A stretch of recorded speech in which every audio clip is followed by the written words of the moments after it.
Amateur radio newsline will start in 5 minutes. W8WKY.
TOTDIS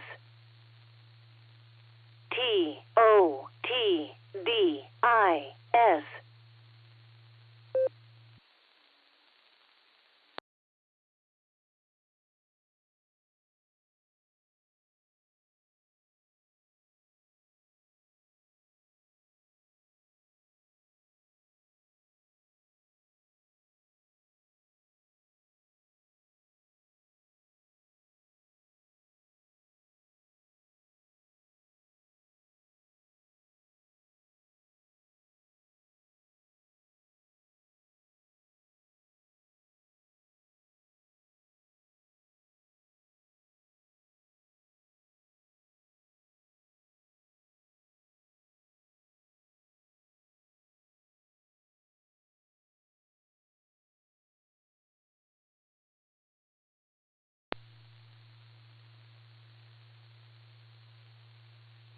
Amateur Radio Newsline Report number 2547, with the release date of Friday, August 21st, 2026, to follow in 5, 4, 3, 2, 1.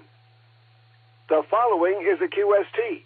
Parks on the Air begins a review of thousands of sites in France. A grant gives a boost to the Youth De-Expedition set for Christmas Island. And new hams in India get their first disaster drill experience. All this and more as Amateur Radio Newsline Report number 2547 comes your way right now. From around the world, this is Newsline, Amateur Radio's first independent on-the-air news and bulletin service. Now reporting from Charleston, West Virginia, here's Jim Dameron in a TMW.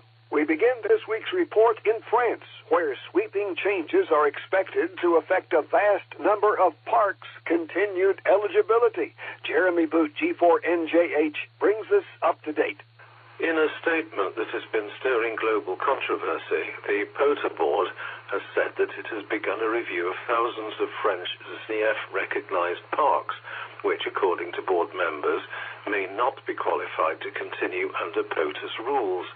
The statement explained that the board is looking at the legal and administrative authority behind the designation, which is the core argument behind the review. SNIEF, which stands for Zone Naturelle d'Intérêt Écologique, Faunistique et Floristique, is a national designation given to ecologically important sites featuring biodiversity. According to the statement, if a park loses its designation, activations that have already taken place will remain credited for both hunters and chasers.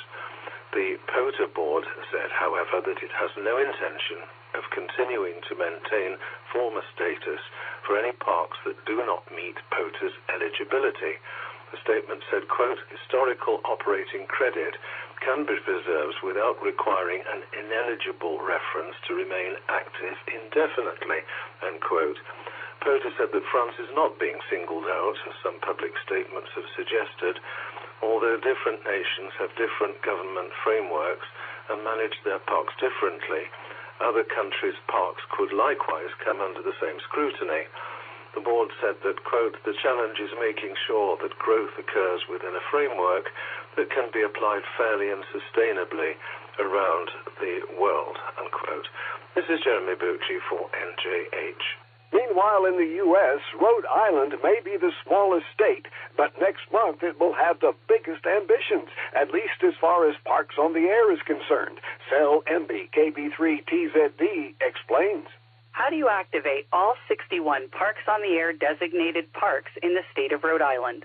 You plan a POTA Activation-a-thon, which is what Rhode Island Parks on the Air is calling the 3-day event next month. This is a formal, organized challenge by the community-based group, which has its own website and schedule of activations, encouraging all U.S. and DX stations to work as many of the parks as possible.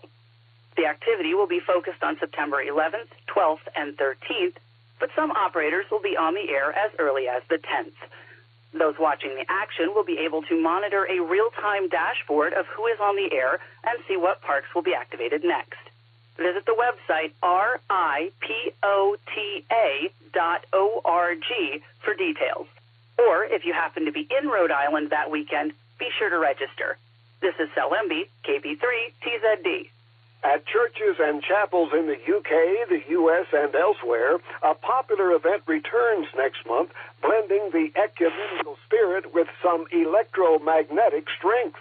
Dave Lee, M9TLB, has those details. Few things are more powerful than the combined presence of two fellowships. Next week, many in the worldwide amateur radio community are going to church.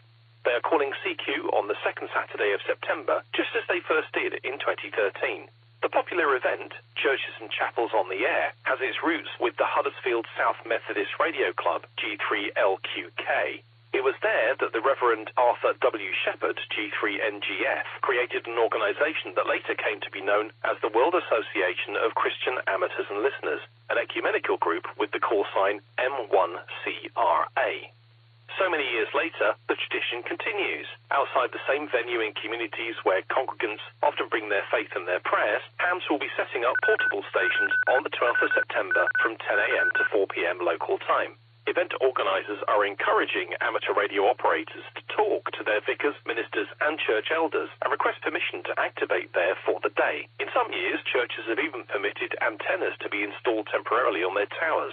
Stations are encouraged to register for the one-day event. An email address for registration and the event website can be found in the text version of this week's newscast at arnewsline.org. This is Dave Lee, M9TLB. The XU-7X DXpedition to Cambodia is still more than a year away, but it is already foremost in the minds of those looking to make contact with this coveted DX entity. The expedition leaders revealed details of their plans recently to the Sao Paulo chapter of Brazil's National Amateur Radio Society. We hear more from Jeremy Boot, G4NJH. The action behind the scenes is already very intense for the 20 expeditioners from Brazil, Ecuador, Japan, the United States and Bosnia and Herzegovina. They plan to activate Koh Rong Island off the Cambodian coast, operating all the major modes around the clock for 10 days in November 2027. Providing a preview on the YouTube channel of the Sao Paulo chapter of the Liga de Amadores Brasileiros de Radiomissão, the expedition's leadership confirmed that things are moving forward. They learned in June from the Cambodian telecommunications regulator that their license would be granted soon. Although they have found the bureaucracy challenging, access to the site itself is expected to be simple. They will navigate to the island by water taxi. The team's HF antennas will benefit from being near the salt water. Expectations are high. Both Mario, PY2DV, and Alex, PY2WAS, are expected to exceed the QSO count of 50,000 from last year's Galapagos HD8G activation. The interview in Portuguese can be found on the YouTube channel of Labre SP. This is Jeremy Bucci for NJH. The VK9XY Youth DXpedition to Christmas Island in November has gained support from the Northern California DX Foundation. The foundation announced in early August it was giving a grant for the 18-day activation, which is being planned, led, and operated by young operators. 8 of the DXpeditioners will be on the island, and another 30 or 40 will operate remotely from around the world using 2 radio-in-a-box stations paid for by the foundation. The team expects to be calling CW around the 16th of November. If you think swapping out an antenna here on Earth is a challenge, try doing it while you're floating in space for several hours, as 2 astronauts tried to do outside the International Space Station before they ran out of time. Kevin Trotman, N5PRE, has that story. Astronauts Adil Menon and Sophie Adno, KJ5LTN, teamed up outside the ISS for some lengthy and delicate antenna work early on Tuesday, the 18th of August. Their spacewalk focused on swapping out a space-to-ground antenna, a task that was covered live on NASA's website and the European Space Agency's YouTube channel. Like its predecessor, the new high-speed data and communications antenna was to provide a vital connection between ISS and NASA's Mission Control Center in Houston. However, the pair ran out of time. Removing the failed antenna took longer than expected. Fortunately, the ISS has 2 of these antennas, so communication can proceed normally even though the replacement is not in place. Another spacewalk is on the schedule for Tuesday, August 25th, but it's not clear whether the new antenna will be installed then. This is Kevin Trotman, N5PRE. Time for you to identify your station. We are the Amateur Radio Newsline, heard on bulletin stations around the world, including the K0AMA repeater in Glenwood Springs, Colorado, and the linked KD0NU repeater in Aspen on Sundays at 10:30 a.m. Mountain Time.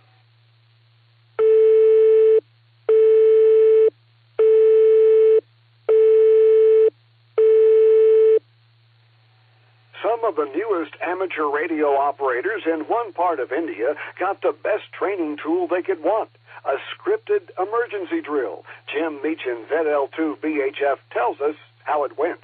some of the newest licensed hams in West Bengal, India, got to put their privileges to the test recently during a disaster management communication drill in Kolkata. Although this was a mock disaster, the exercise placed the same demands on the radio operators that they would face during a real crisis. They had to quickly set up 10 temporary stations and establish communications with one another. Ambrash Nag Viswar, secretary of the West Bengal Radio Club, said that classes had been held before the drill so that the hams could be confident in knowing every procedure necessary, from checking the radios, cables and antennas to measuring and ensuring an acceptable SWR. The August 9th drill was attended by officers from the National Disaster Response Force of the Indian government, the disaster management officers from the state of West Bengal, civil defence volunteers and the local municipality, all of whom no doubt may one day need the skills of these new hams if disaster strikes. This is Jim Meacham, ZL2BHF. As it increases its presence and its plans in the amateur radio satellite world, AMSAT Canada is looking to grow a membership base for support, as we hear from John Williams, VK4JJW. AMSAT Canada has begun offering memberships to help promote amateur radio in space. The organization recently celebrated the designation of Marmotsat, a university-built CubeSat, as Canada's first official Oscar-designated satellite. AMSAT Canada hopes to continue its development and promotion of satellites and amateur radio and is preparing for a major role in the future GEO project. The European Space Agency initiative is intended to provide digital and multimode satellite coverage for amateur radio in Europe and parts of North America. Full membership and affiliate membership are both available on an annual basis. For membership benefit details and other information, visit the link in the text version of this week's newscast at arnewsline.org. This is John Williams, VK4JJW. In the world of DX, special event call sign 4A2MAX is on the air through to the 31st of August in memory of St. Maximilian Maria Kolbe, SP3RN, the priest who is regarded as the patron saint of amateur radio. He died at Auschwitz on the 14th of August after offering to give up his life so that a fellow prisoner would be spared. Listen on various HF bands where hams will be calling CQ using different modes. Gunter DK2WH will be on the air as V51WH or using the contest call sign V55Y from Namibia from the 25th of August through to the 10th of October. Gunter will be using SSB, FT8, RIDI, and some CW on 160 through 6 meters. Listen for Alex, SQ9UM, using the call sign 3B8SQ9UM from Mauritius, IOTA number AF049, from the 21st through to the 27th of August. He'll be using FT8, FT4, and CW with some SSB on 40 through 10 meters. Several special event stations in different federal territories and Malaysian states are marking their National Day on the 31st of August and Malaysia Day on the 16th of September. Be listening for their activations between the 22nd of August and the 30th of September. Call signs include 9M26MS from Sabah and 9M26MQ from Sarawak in East Malaysia, and 9M26MA, 9M26MB, 9M26MC, and 9M26MD, among others, in West Malaysia. There's nothing like a little friendly competition in amateur radio, especially when you're keeping it in the family, as we hear from Ralph Squilacci, KK6ITB. April 21st, 2023 was a proud day for Margie Anderson and David Boynton of Phoenix, Arizona. Mother and son received their ham radio licenses that day after studying together and testing successfully together. Now they were no longer just a family. They were an amateur radio team. Togetherness prevailed once more a short time later as they studied and upgraded from technician class to general. Then Margie, KK7MGK, and David, KK7MGJ, discovered DXing the same way they discovered amateur radio, together. That's when things changed, and the race was on. Her HF rig and a flagpole antenna was putting her on the map of the world, news she shared with her son, who is working hard to keep up with his mom's DX record. While many mothers like to promise their sons and daughters the world, it soon became apparent that David was going to have to work hard to get his own piece of the planet. For now, however, David can take comfort in one thing. Their FCC licenses put him in front of Mom in one respect. His call sign ends in J. Mom's ends in K. So he will always be one letter ahead. This is Ralph Squillaci, KK6ITB. With thanks to Amateur Radio Daily and Varishnak Bishwash VU2JFA, AMSAT Canada, AMSAT News, Bill PY2BIL, Churches and Chapels on the Air, David Bihar, K7DB, 425DX Bulletin, FCC, Gray Line Antenna, NASA, Northern California DX Foundation, Parks on the Air, Rhode Island Parks on the Air, QRZ.com, Spaceflight Now, Wireless Institute of Australia, and you, our listeners. That's all from the Amateur Radio Newsline. We remind listeners that Amateur Radio Newsline is an all-volunteer, non-profit organization that incurs expenses for its continued operation. If you wish to support us, please visit our website at arnewsline.org and know we appreciate you all. We also remind listeners that if you like our newscast, please leave us a 5-star rating wherever you subscribe to us. For now, with Karen Eve Murray, KD2GUT at the news desk in New York, and our news team worldwide, I'm Jim Dameron, NATMW in Charleston, West Virginia, saying 73. As always, we thank you for listening. Amateur Radio Newsline is copyright 2026. Amateur Radio Newsline retains ownership of its material even when retransmitted elsewhere. All rights are reserved.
KD8SLG, the Silvercreek Amateur Radio Association Tuesday Night Club Net. We'll be starting in about 9 minutes. Stefan, NAWB, he's going to be our host tonight.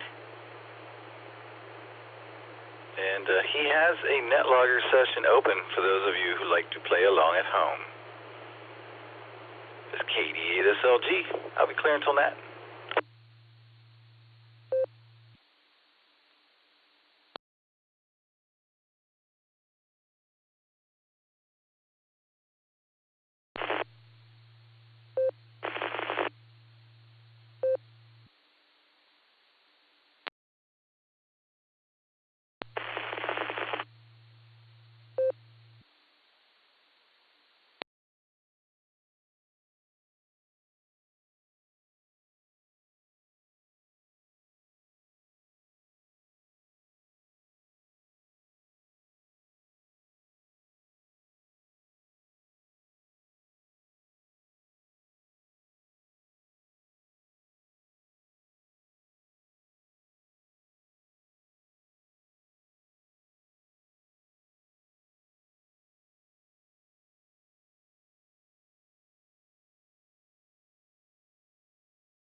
TOTENA.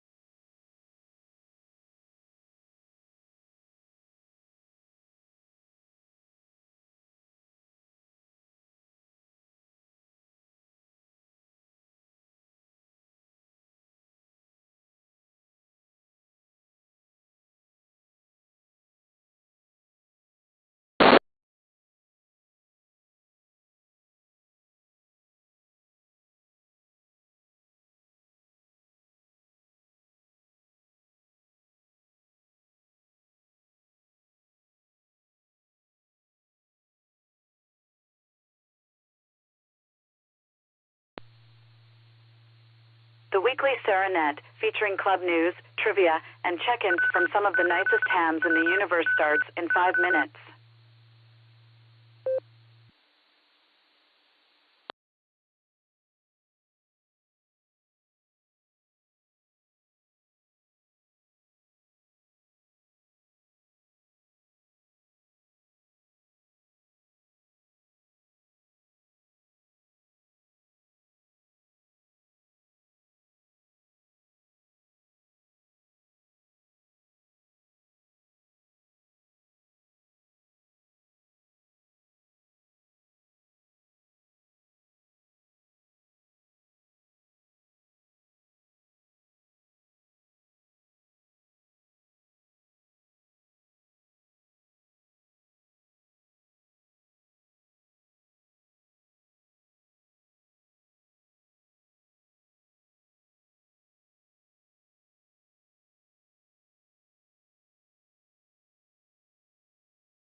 Get ready for the weekly Serenet starting in 5, 4, 3, 2, 1.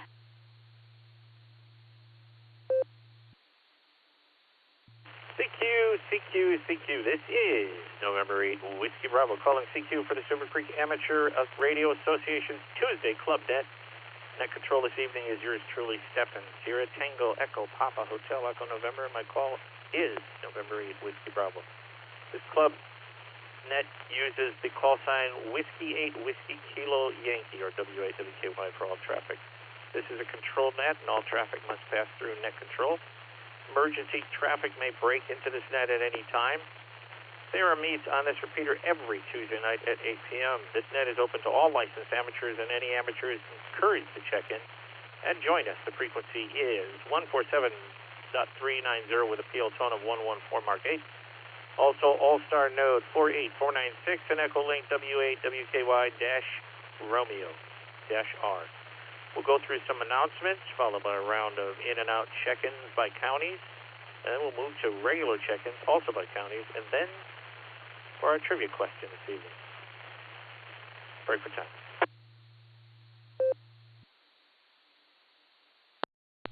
Sarah visits K3LR. That's right, Sarah will be sponsoring a tour of DX Engineering and the K3LR contest station in West Middlesex, PA. The group will meet at the Summit Racing/DX Engineering at 10 a.m. on October 3rd. The event will start with a tour of DX Engineering and a presentation, and then the group will caravan to K3LR, tour and have a late lunch. Go to the W8WKY.org website, and in the Sarah Visits K3LR article, click the Read More button to sign up. That's the announcements that I have this evening. Let me open it up for anyone else who has any other announcements. Any announcements for tonight's net, please call W8WKY.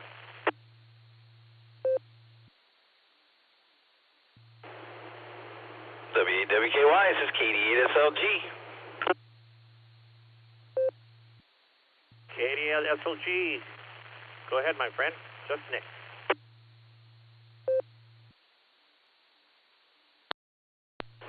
W8WKY, this is KD8SLG. Thank you, Stefan.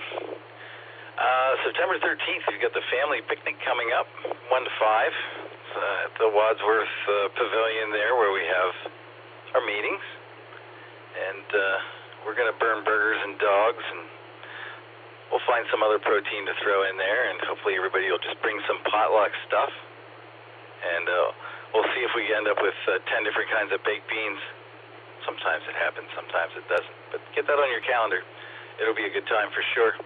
Then we have a meeting right away, September 17th, right after that. Another meeting rolling right around the corner. And K3LR Tour still has some openings, so sign up if you want to go. It is a good time. I went a couple years ago. October 10th, Jason's going to have some sort of build project. We're still deciding on what exactly it's going to be and what the price will be, but we'll have plenty of time to get that together and have everybody set up for that. That's all I know about tonight. Thank you very much, Steph, for letting me jump in there. W8WKY, this is KD8SLG, back to net control. KD8SLG, W8WKY, we do appreciate you, Nick. We'll get back to you in just a little bit, I'm sure. Are there any other announcements related to amateur radio? Please call W8WKY for recognition.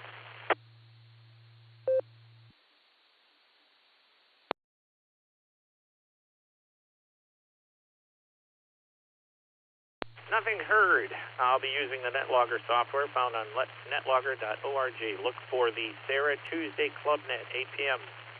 this evening when you want to monitor that net, and I'll be taking check-ins right now with the callback format. As you check in, I'm going to repeat your call sign back to you right away so you know that you're rogered into the net, and then I'll grab the next check-in. If you could please check in phonetically and then alphanumerically. Phonetically, alphanumerically, that would greatly be appreciated. First tonight, we're going to welcome any newly licensed hams or hams who are new to our net to check in at this time. Any newly licensed hams, please call W8WKY. W8WKY.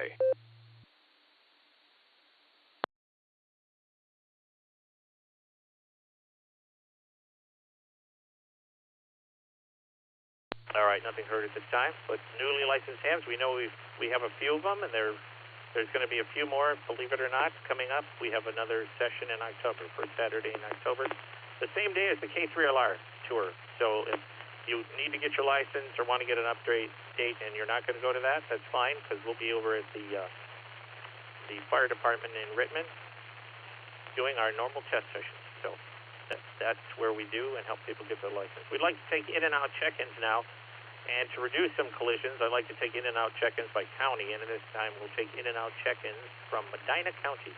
Any Medina County people, which would be my home county, please call W8WKY, in and out check-ins for Medina County. Kia FA, Sir Ponto, Sir. Martin Wadsworth. K8SFS, got you on the log. Any other in and out from Medina?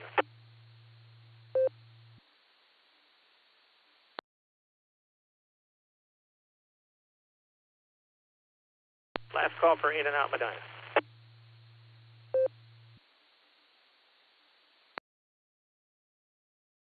All right, let's move over to our sister county and some of our sister clubs, which would be Wayne County. Wayne County, in and out check-in. Anyone from Wayne County, in and out, please call WAWKY.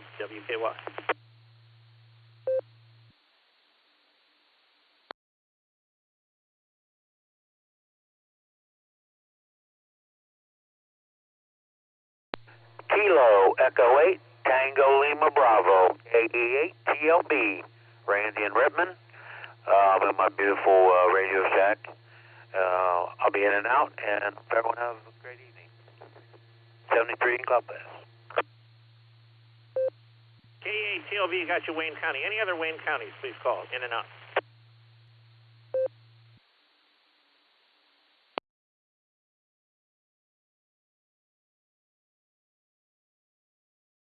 All right, let's move over to Stark County. Stark County in and outs, please. Any Stark County people that want to check in and out, please call W8WKY. Kilo Charlie 8, Lima Yankee Golf, KC8LYG, Rick Maslin. Good evening, Stefan. 73s, mark me in and out. Thank you. KC8LYG, we got you, Rick. Thank you so much for that. Any other Stark County check-ins, please call. In and out check-ins, please call.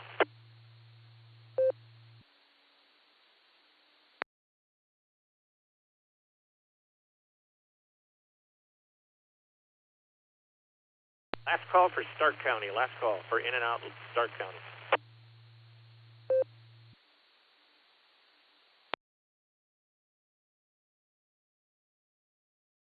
All right, moving to the county that I came from many years ago in 2002. I don't hear a lot from them, but I'm going to throw it out there for any in and out check-ins for Cuyahoga County. Any in and out check-ins, Cuyahoga County, please call W8WKY.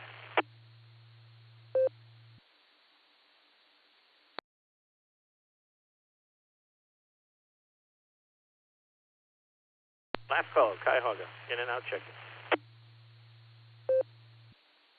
I may be too soon, but this is November 8th, November Delta Lima Short.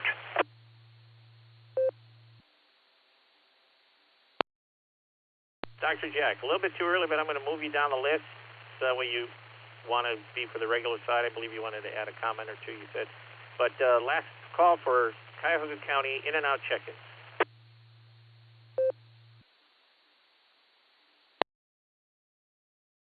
Moving over to Summit County. Summit County, in and out check-in. Please call W8WKY. Whiskey 8, Charlie Tango Mike, Carry at Portage Lakes, and I'll be in and out tonight, Stefan. W8CTM, appreciate that, Terry. And somebody doubled with you. Whoever the double was for in and out in Summit, please call. KF8GHA, Andy in Hartsville. All right, KF8GHA, we got you, Andy. Appreciate that, the in and out traffic there. Any other Summit County in and out, please call.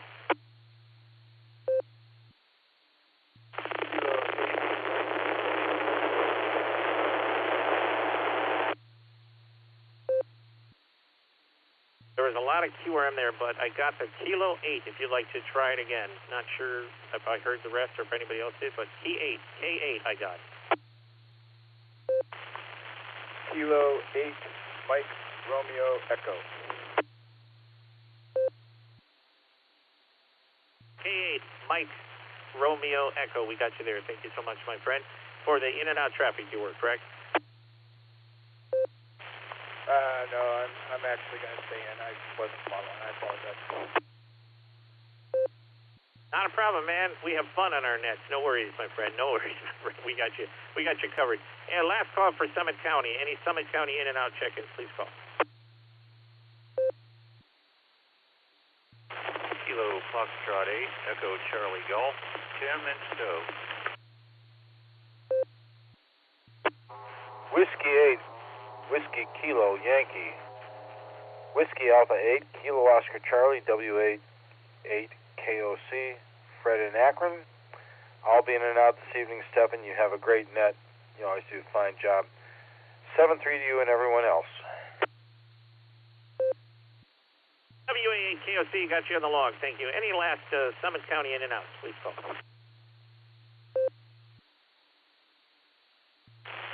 Kilo Foxtrot 8, Echo Charlie Golf, Tim and Stowe.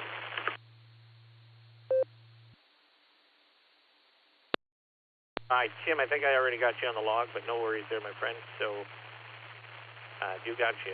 So, and that was in and out, correct? Correct, thank you. Well, thank you for checking in with us. All right, here we go. Last part of this first session of in and outs, and that is any county, anywhere. Any county, anywhere. Please call WA, WKY. Any county, anywhere.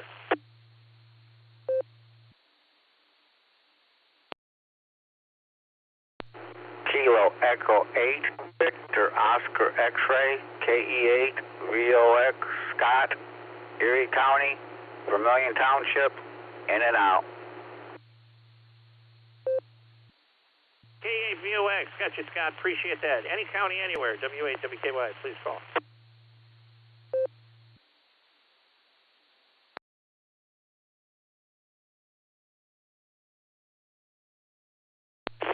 WS, Bill of New London, in and out. NAWS, Bill and Judy, great to hear you, my friend. We appreciate the in and out. Any other counties, anywhere, call WA, WKY. November Tango 8 Delta, NTAD, Dave in Copley. I'm going to be in and out tonight, Stephen.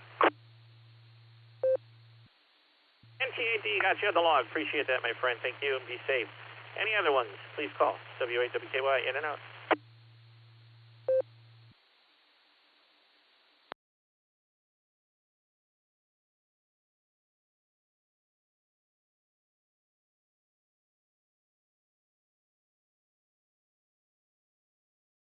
All right, nothing heard. Give me 1 second for some housekeeping here, and I will be right back with you.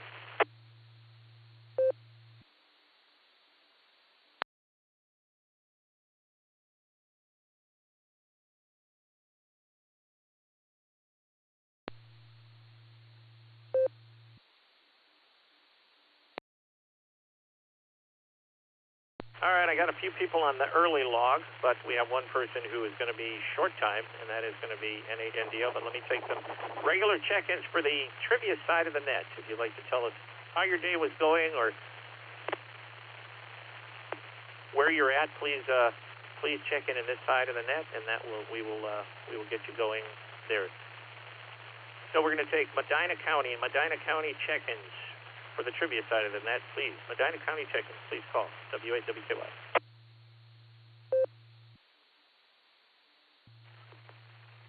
WA, WKY, this is KE8 ZZR. Good evening, Stephen. Hope you're doing well. And I am here. W8 WKY. KE8 ZZR, any other Medina County, please call. Kilo Foxtrot 8, Golf Charlie, KF8 GGC. This is Mary Ann Wadsworth. KF8 GGC, got you, Mary Ann. Appreciate that. Medina County check.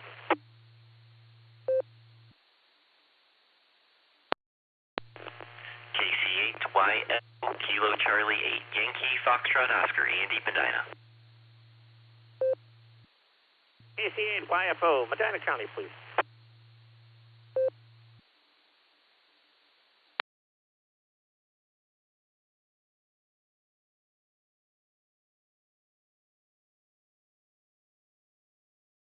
Let's call Medina.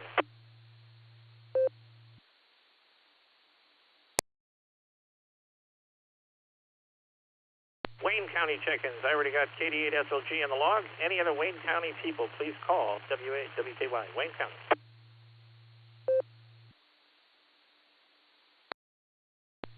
Kilo 8, Kilo Charlie Sierra, K8, KCS, Zach in Dalton. KC8, KCS. Appreciate that, Zach. Any other Wayne County?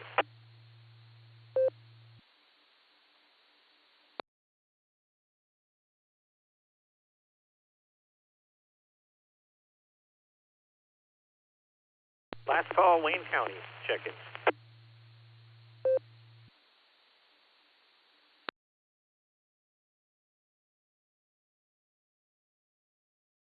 All right, any Cuyahoga County check-ins, and I got Dr. Jack N8NDL on that side of the list, but Dr. Jack was a short time, so we're going to have him there. But any other Cuyahoga County check-ins, please call W8WKY.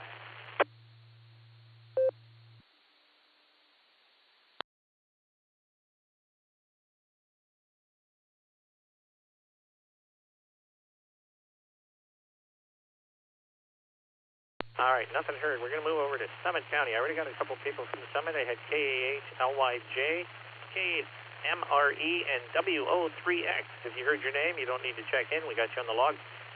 But anyone else from Summit County, please call W8WKY.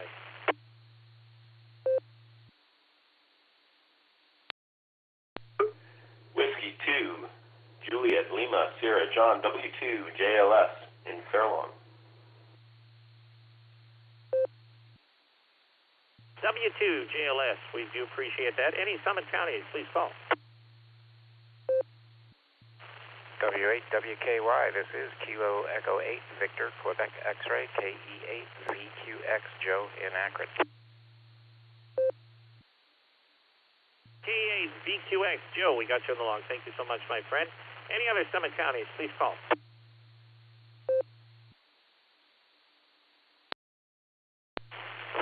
So, Foxtrot 8, Echo Tango Uniform, KF8 ETU, Adam in New Franklin. KF8 ETU, got you on the log, Adam. Appreciate that. Summit County, please call.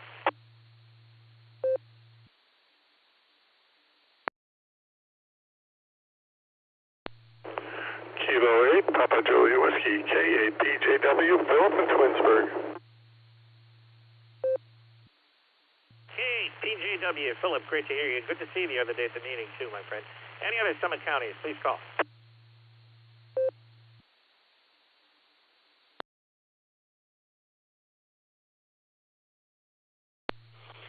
Kilo Foxtrot 6, Papa Oscar Echo, Christian in Bass. KF6 POE, we do appreciate that, Christian. We'll get back to everyone shortly with the trivia question. Any other Summit counties before we move on?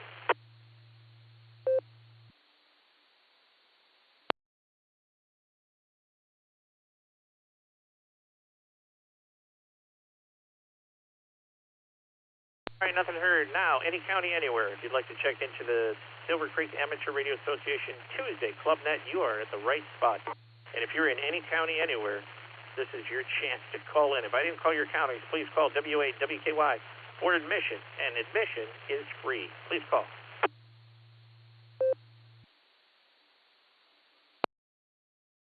Kilo 8 Delta Tango Papa KF8 DTP Lori, Stark County. KF8 DTP, appreciate that, Lori. Can't wait for the Maslin Ham Fest. That's coming up, I know, next month. And, oh, I think I know who's going to check in right after you. Any county, anywhere, please call. KG7, IRJ, Paul in Maslin.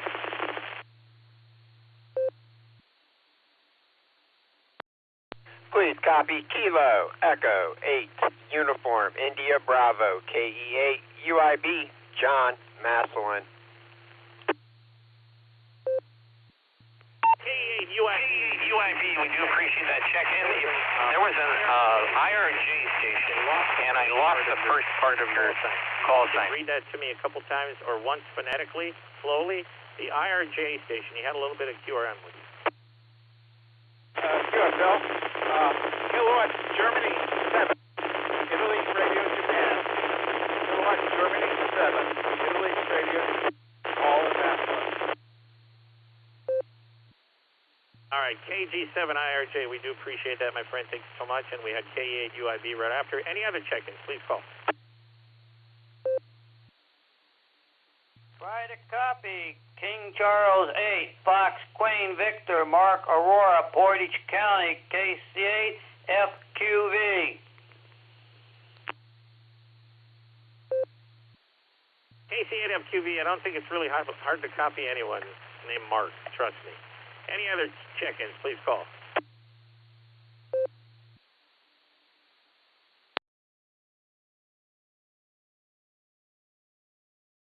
Kilo Echo 8 Echo Hotel Golf KE8 EHG Mike in Navarre. K8 EHG, got you, Mike. Thank you for that. Any other check-ins?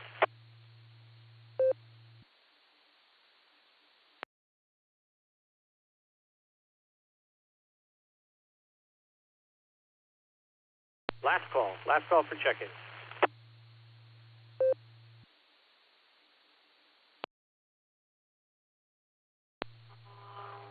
Kilo Charlie 0 Lima Romeo Mike, KC 0 LRM Kelly in Wichita, Kansas.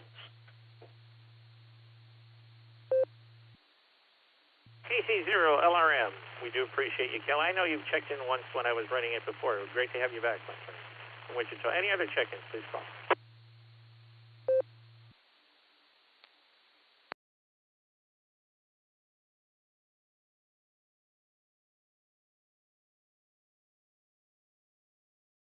All right, nothing heard. I have a amateur radio trivia question. I believe it won't be that hard to solve. But let me read who I got first so that way everybody knows where you're sitting. We have KD8 SLG, K8 ZZR. That was Nick and Harry. KF8 GGC, Marianne. Great to have you here. KC8 YFO, Andy. K8 KCS, Zach. We had N8NDL, Jack, Dr. Jack, short time. WO3X John, we had K8 MRE Michael, we had KA8 LYJ Bob, we had W2 JLS John, we had KE8 BQX Joe, we have KF8 ETU Adam, we have K8 PJW Philip, we have K6 TOE Christian, we have KF8 DTP Lori, we have KG7 IRJ Paul, we had KE8 UIB John, we had KC8 FQV Mark, we have KE8EHG Mike right here again, KC0 LRM Kelly. And let me take a break and read off who we had our in and outs really quick, and then we'll start our trivia question. Our in and out list, we had KE8 SFS, KE8 TLB, that was Mark and Randy. We had KC8 LYJ, Rick, W8 CTM Carrie, KF8 GHA, Andy, we had KF8 ECG Tim, and we had WA8 KOC Fred and KE8 VOX Scott and N8WS Bill and Judy. I always have to say that. It's an inside thing from West Park Radio. But anyways, all right, break for time questions. W8WKY. I have an amateur radio trivia question that I believe won't be that hard to solve, but at the end, when we do the answers to the net, I'll let you know where I got this question from. All right, here we go, and I will also post this question in the blue screen once I read it off and start the net. So, on which of the following HF frequencies can automatically controlled amateur propagation beacons be found? On which part of the following HF frequencies can automatically controlled amateur propagation beacons be found? Is it A, anywhere in the technician portion of 10 meters, B, anywhere if they are registered with the FCC, C, in a specific portion of each of the HF technician bands, or D, on 10 meters between 28.2 megahertz and 28.3. Break for time. I'll read it one more time.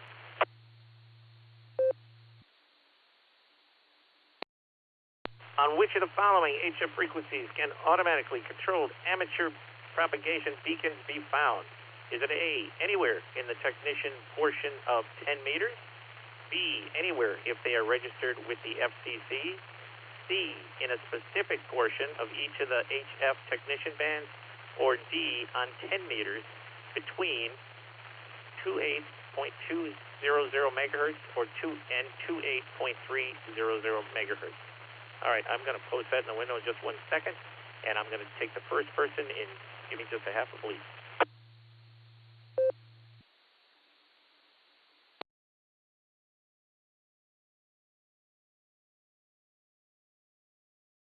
We're going to go to the top of our list, and the top of our list is going to be KD8SLG. KD8SLG, our president, in charge of everything. We do appreciate you, Nick, for being here with us and helping us out as we do the club thing together.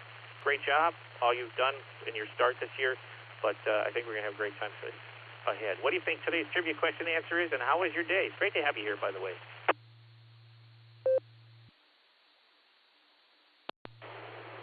WKY, this is KD8SLG. Jack was short time, let him go. It's fine with me. KD8SLG, back to you, sir. Yep, you're correct, and I definitely fumbled that one. N8NDL, Dr. Jack, short time. My apologies. I had that one noted down, but I didn't have it noted in the window. That's why I didn't do that. You're up, my friend. Great to have you here today, Dr. Jack. What do you think today's trivia question answer is if you want to ponder it? But your short time, so go ahead. Oh, well, thank you, Stefan. You're doing a great job on the net, and sounds like a lot of people checking in, and that's great, and I'll keep it short. Like I said, I wanted it to be short because I want it to be short. So, and thank you, Nick. Thank you for the reminder. Excellent.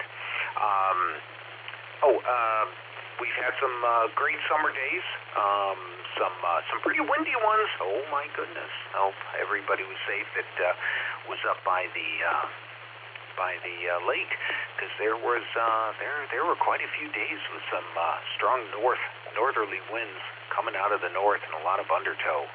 But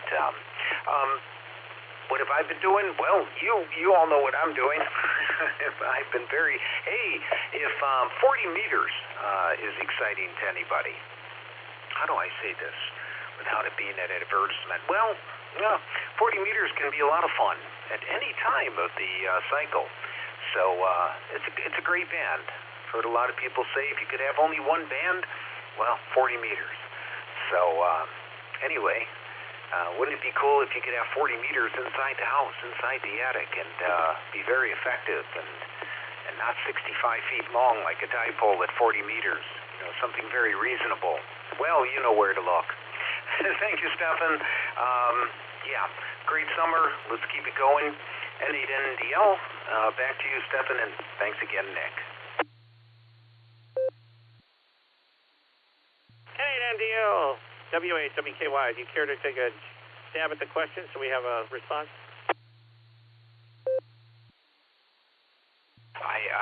I was focused on something else, Stefan. It sounded good, though. Sounded like it was a good subject matter, but I'm sorry, I didn't. I was off doing something else there.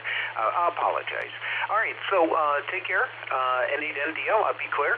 And great net, Stefan. Great job.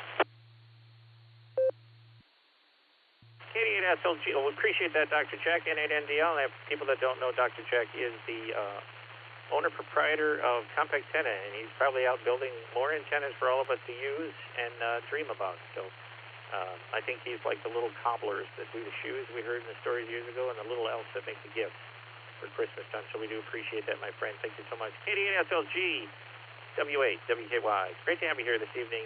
Nick, what do you think the trivia question answer is, and how was your day?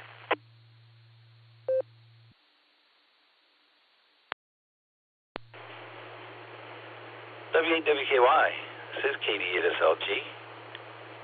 Good evening, Stefan, and all the Sarah Club netizens.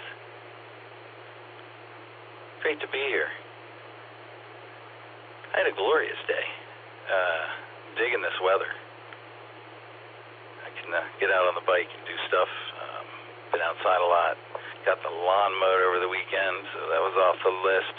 Had a wonderful time Saturday, man. We did a POD activation before the QSO party out at Portage Lakes, and it was a blast. We had a bunch of fun. Highly recommend it when we do it again. Then go out and do it on your own, right? It was fun. I think we ended up, I had counted at least 30 check-ins at one point, so we had some good attendance. Fun times had by all. We'll have some photos at the meeting in September. Talk about it a little bit.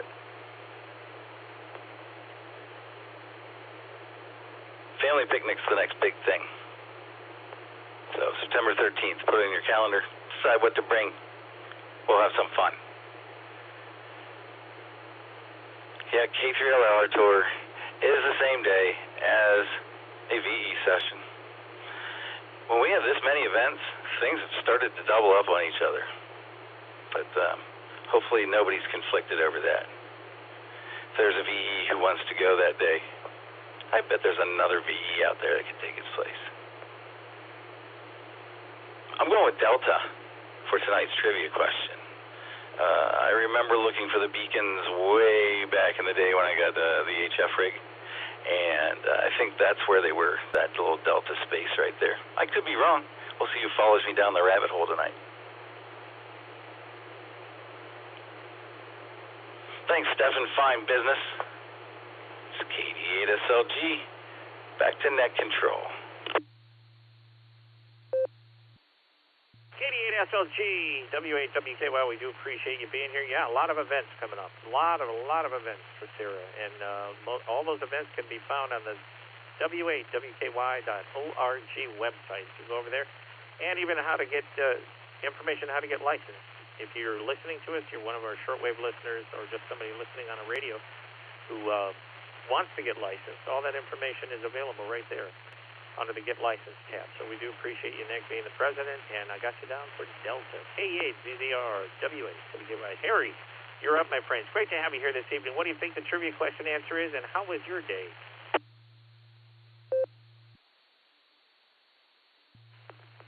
W8WKY, this is KE8ZZR. Good evening, Stefan, and everybody else on the net.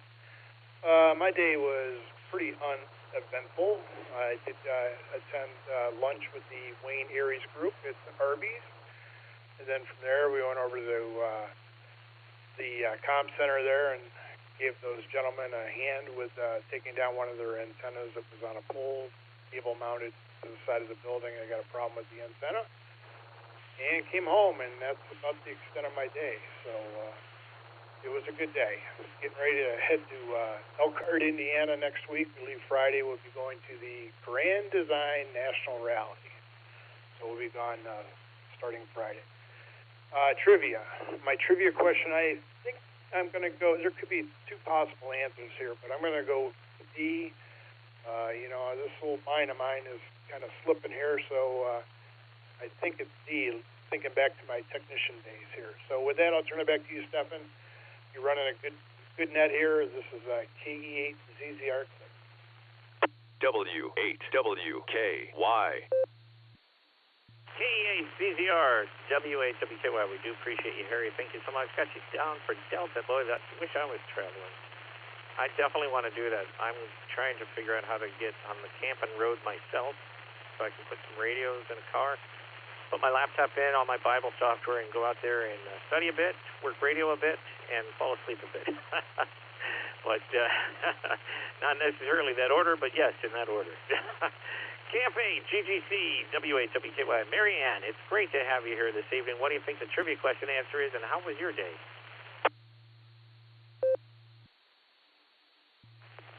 Hello, W8WKY and the rest of the net. My day was very productive. I got the camper finished cleaning out, so we can now start loading stuff in it for our trip on Friday that Harry mentioned. And I got to be outside in the fresh air and enjoy fetching and playing with the dog. So I had a very productive day.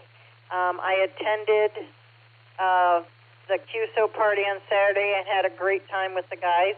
and there was a couple other ladies there that I enjoyed visiting with.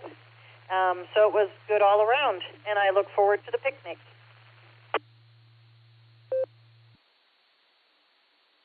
Excellent. You have an answer for the trivia?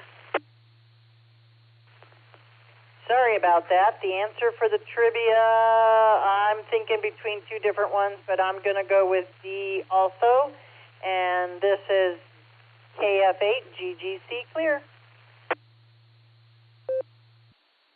KF8 GGC W8 WKY. We do appreciate you, Marianne, always. And great that you came through our testing sessions. Marianne is one of our recent testing graduates. She came through technician and general, and then she told Harry, move. I'm just kidding. But it's great to see husbands and wives who do that. We got another couple coming down a little bit later on. You know who they are, but we're not going to tell you. And one of them loves nickels. That's all I'm going to say. KC8YFO W8 WKY. Andrew, it's great to have you here, my friend. What do you think today's trivia question is, answer is, and how was your day today?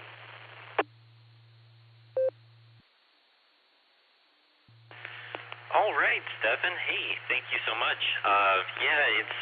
It's been kind of a crazy bit the past couple weeks. We did a family vacation to Puerto Rico, and I had a 4-day trip that turned in, or a 3-day trip that turned into a 4-day trip right before that, and then right when we got back, school started for all the kids, and so and then I had a 4-day trip that just got back from the Azores today, so it was really jam-packed.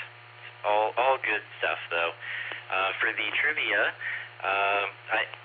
I'm gonna go with D as in Delta, and anyways, I will actually. Drew just got back from his football practice, so he'll probably try to join the next round of check-ins before bed. But anyways, it's good to hear you again. Hopefully you're doing well, and sending it back to you, Stefan. W8WKY from KC8YFO. KC8YFO W8WKY. We do appreciate you being here, Andrew. Thank you so much for that, and I got you down for Delta as well. K8KCS W8WKY. Zach, you're up, my friend. Great to have you here today. What do you think the trivia question answer is, and how was your day?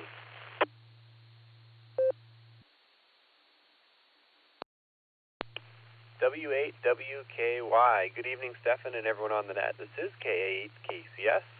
Today was good. We got a lot accomplished at work, and we're actually gearing up for a busy season this fall. I think I've got 2 weekends left until the end of October.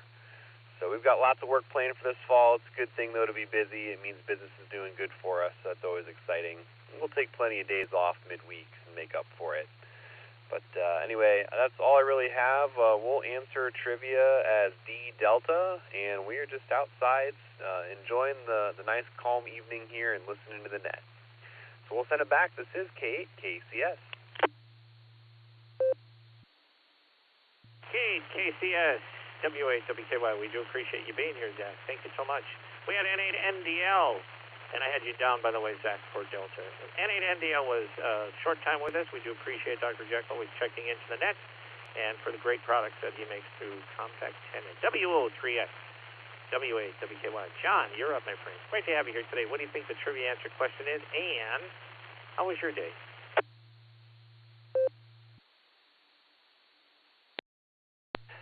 W8WKY, this is WO3X, Whiskey Oscar 3 X-Ray.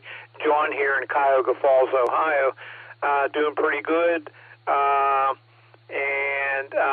Let's see, last week we finished up the W1AW/Ohio, W1AW8/Ohio operation. And I successfully submitted my ADIF log to the organizer here, and so we did pretty good. Let's see, so, okay, oh yeah, I have a question. I haven't heard from KC8HDP for a while. what reminded me that is when I saw Wayne County on the net logger there, and he hadn't checked in. So also he would check into the N8XPK 6-meter multi-state net on Sunday evenings at 7, but he hasn't for a while. On the trivia, I'm going to go with D Delta. So with that, this is W8WKY. This is WO3X back to the net. WO3X, W8WKY. We do appreciate you being here, my friend. Thank you so much, John. Yeah, I just recently had lunch about a month ago or so, month and a half ago, with KC HTP. So, yeah, he's doing, Jerry's doing good. He's also on our VE team. He's doing really, really good. So, yeah, he's around. But, yeah, give him a call sometime or talk to him. If you hear him on the net, give him a call and talk to him about some stuff. K8MRE, W8WKY. Mike, we appreciate you being here this evening, my friend. What do you think the trivia question answer is? It's great to have you here, and what was your day like today? W8WKY, K8MRE, good evening. Hope everybody's having a great day. I'm all sunburned, actually. I've been out tuning a new off-center fed wire I got from DX Engineering, and I think I finally got it to the right settings. It's been quite a learning experience. We'll see how it turns out. I'll do some HF after we get done with this net. My trivia question response is going to be Delta. And I know it's a popular one, but that's what came to mind as soon as you asked it in the beginning, so I'm sticking with it. Thanks for that. Have a great evening. K8MRE back to next call. K8MRE, W8WKY, we do appreciate you being here tonight. Michael, we thank you so much. And Delta, we got you down there for that. K88LYJ, Bob, W8WKY. Great to have you here this evening, my friend. Great to see you at the meeting the other day. What do you think the trivia question answer is, and how was your day?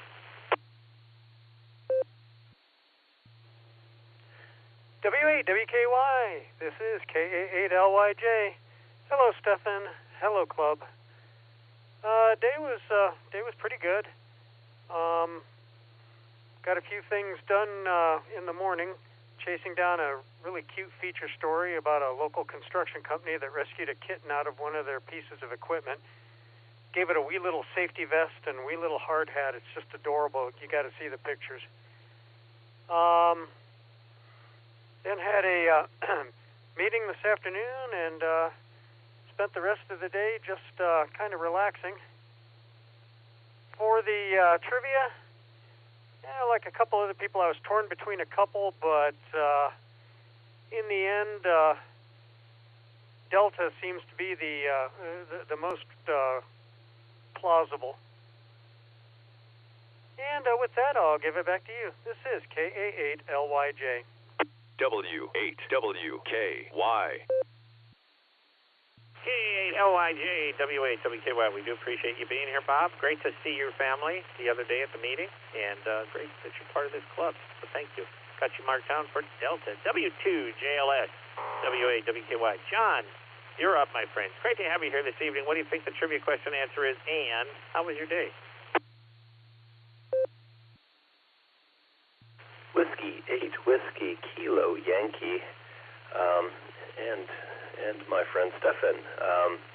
Yeah, my day was just thick with trying to tie up some loose ends for some intellectual property that the company's putting together, and I'll be very happy to have this thing done and dusted. It's been wearing me out for about a year since filing the provisional. This non-provisional is suddenly due, so yeah, looking forward to getting that off the table. I'm having a hard time keeping up with regular day-to-day activities at the office, so there's that. I am enjoying the beautiful weather. It's been spectacular here, kind of easing out of summer into pre-fall. Great time of the year in Ohio.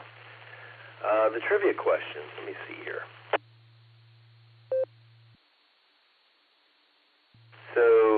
beacons. I've played around a little bit when I first got into HF, and I want to say there were beacons in other locations, but I do recall, and not until your question, it wouldn't have guessed 10 meters, but I'm thinking based on the choices, I'm going to go with 10 meters,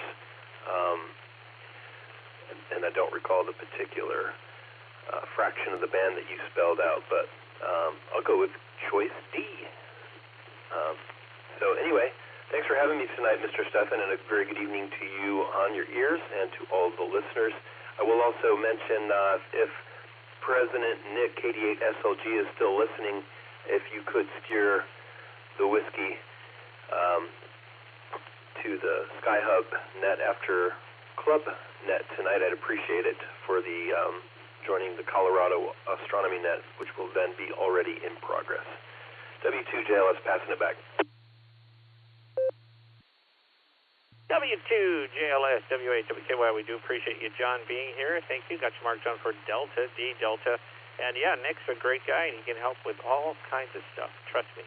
He's helped me with a few things, and he's helped the club with a lot. KE8VQX, W8WKY. Joe, you're up, my friend. Great to have you here today. What do you think the trivia question answer is, and how was your day?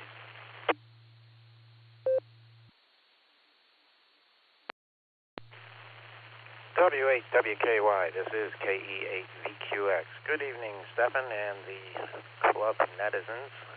Good to hear everybody. Let's see, I'm going to start with the trivia. So I'm going to go with D-Dog Delta as well. It sort of rings a bell a little bit. But anyway, D for me. And pretty good day. I got a bunch of stuff cleaned up around the crib here, which was in dire need of it. And just got back from doing a little flying in a little airplane. Took a buddy up and kind of a tour of the area here, and then got my landings in, so I'm current still in that airplane. Anyway, thanks for getting me in, Stefan. We'll talk to everybody probably tomorrow morning. This is K8VQX, back to W8WKY in the net. K8VQX, W8WKY, we do appreciate you being here, Joe. Thank you so much. Got you down for D Delta, and yeah, great to hear that you're flying and you got your stuff for that particular model plane. Yeah, and very cool. I love flying, and I started taking flight lessons years ago. Well, I started the process of taking it, but some things came about, and I was not able to move forward with that. But that's part of life, and I do enjoy being on an airplane, and also like flying in helicopters. And I have a friend of mine that has his helicopter license, so that's pretty cool too. So great to have you here this evening, my friend. We do appreciate that. KF8ETU W8WKY. Adam, you're up, my friend. It's great to have you here today. What do you think the trivia question answer is, and how was your day?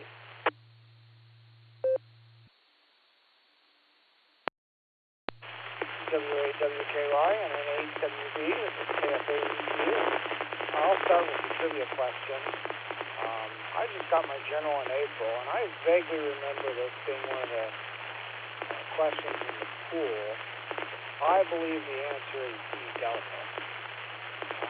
With that, I had a great weekend. The Ohio QSO party was an absolute blast. 5-operator POTA was hilarious and fun all at the same time. QSO party, we did really well. I made some contacts at home to add to our score. Sunday was an absolutely beautiful day. I got out back to the park and did some POTA. And it's been a busy week at work this week, so I picked up some steel and some other components to get started on putting up a tower here. So looking forward to that being my fall project. Other than that, looking forward to cooler weather and fall colors coming. So everyone have a great week and a great night. This is KF8ETU, 773. KF8ETU, W8WKY, we do appreciate you being here, Adam. Thank you so much for joining us. D Delta, got you marked down. And we're going to move over to K8PJW, W8WKY. Philip, you're up, my friend. It is great to have you here. What do you think today's trivia question answer is, and how was your day?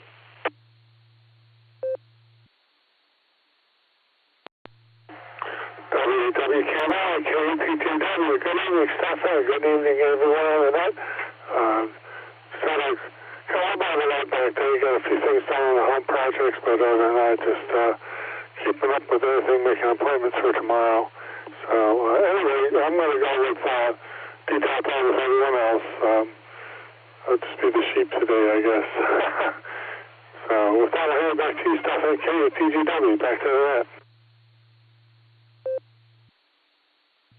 PJW, WAWKY, Philip, we appreciate you being here, my friends. Great to have you here. Great seeing you at the meeting the other day, too. D for Delta. Got you down there, my friend.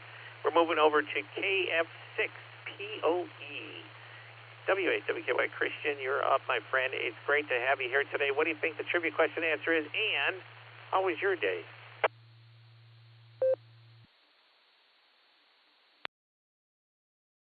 Well, good evening, Stefan, and everybody on the net. This is Kilo Foxtrot 6. Purity of Essence here. Well, a good day, considering I didn't want to work today, and I had the day off, and then I volunteered for some overtime. It all went not smooth, but just bad enough. Everything went perfectly wrong so that it was entertaining, and I left more energized than I arrived, so who can ask for anything better? I like when things go mostly catastrophically wrong, and then you get to ride the waves. Then came home and got to grill outside in this perfect weather with my wife and my cats, and grill up some hot dogs, pork chops, and corn. Still corn season. Got to get that corn down your gullet while it's still available and delicious. So I'm doing that. And as for the trivia for the night, I can read the room, and I'm dead set to know that the answer is C as in Charlie. So with my answer there, raising me triumphantly into the sky, I will pass it back to Net Control 73s, everyone. Kilo Foxtrot 6, Purity of Essence. KF6, POE, WAWKY, Christian, it's great to have you here, my friend. Thanks for being with us. Charlie, C for Charlie, got you on the log there, my friend. And we're coming up to that other happy couple, as a matter of fact. And I said we were going to be doing that. So we're going to start out with KF8, DTP, WAWKY. Lori, you're up, my friend. It's great to have you here today. What do you think the trivia question answer is? And how was your day?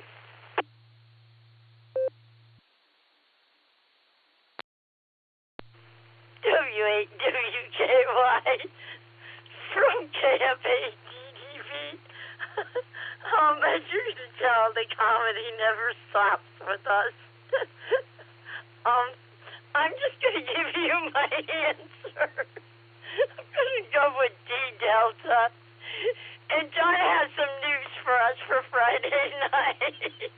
This is KF8 DTP 73. W8WKY. KF8 DTP W8WKY. We do appreciate you being here, Lori. Man, if only I was a fly on the wall, I'd know what that's all about. But I got you marked down. D for Delta. D for Delta. I'll get to your second half of the wonderful couple, but let me jump over to KG7IRJ. KG7IRJ. Paul, it's great to have you here this evening. What do you think the trivia question answer is? And how was your day?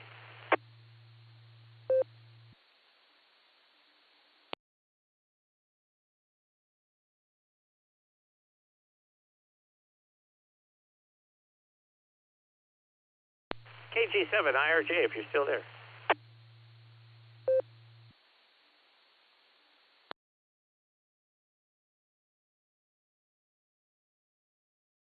All right, nothing heard. If he wants to check back in, he can. We're going to move over to the other part of the happy couple and see if he's busting up laughing or if he can actually talk. KE8 UIB WAWKY. John, it's great to have you here, my friend. What do you think the trivia question answer is tonight? And how was your day?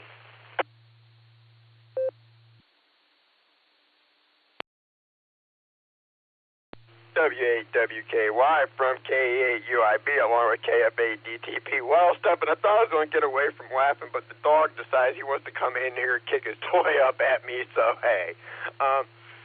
Let me see. My evening's going pretty good, and doing the messaging back and forth with Mom and Dad. They're going to go with B Bravo for their answer, and I think I'm going to go with D Delta for mine, and we'll go from there and stuff. Other than that, me and Lori are just home enjoying our evening and stuff. A lot more peaceful than the work day. Work's been kind of really busy lately. Did I? Oh no! Did I give her a call? Oh man, it's been such a long day, Stephen. This is K8UIB. Let me pause for time real quick.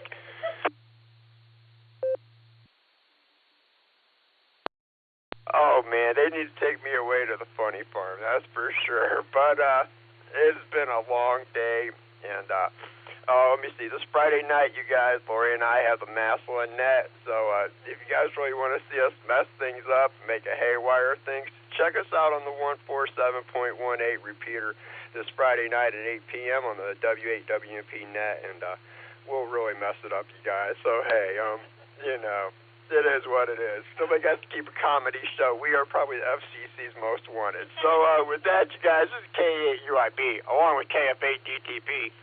We are living that $5 dream, a nickel at a time. 7 threes, y'all. Thanks for running the net tonight, Stephen. K8UIB and KF8DTP, there you heard the Bopsy twins, and we love them, trust me. I love it, the fact that they are husband and wife and they got their licenses, so that's really, really cool.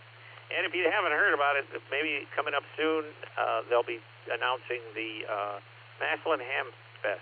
So the Maslin Ham Fest is held at the Maps Museum, and that is a great museum for military planes, and it's one of my favorites. Other than Norris, it's actually probably become close to my, I would say you're even. Norris and Maslin would probably be would probably be my favorite too. But Maslin I really, really dig, because there's a lot of great vendors there too, so that's coming up for them, and we do appreciate it. We got Bravo for the Parrots and Delta for you. Thank you so much, guys. And yeah, keep laughing, man. Laughing helps you out. It really does. KC8MQV, W8WKY. Mark, it's great to have you here today. What do you think the trivia question answer is, and how was your day?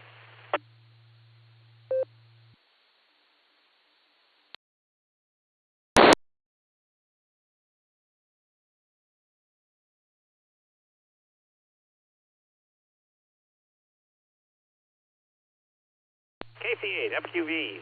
Mark, you're up, my friend.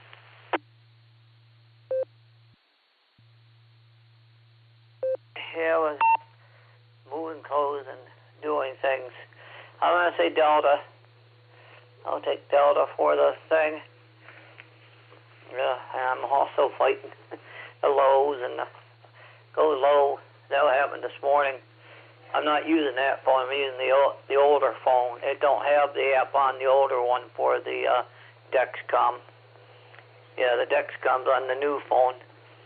Well, it communicates with the server, so it uploads it all the time.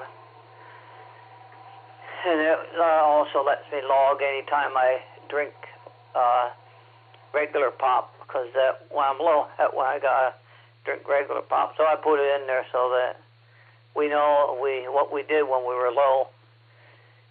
But yeah, I want to say Delta. But yeah, that what happened this morning when we were transmitting with the Pixel 7 runs the newer phones. Oh, it was running that what I was using. But I'm using the older phone now. So I sent it back to net, Stefan, KSFQV.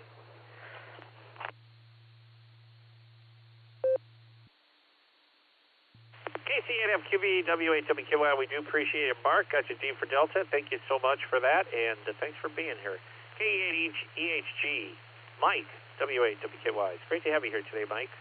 What do you think today's trivia question answer is, and how was your day?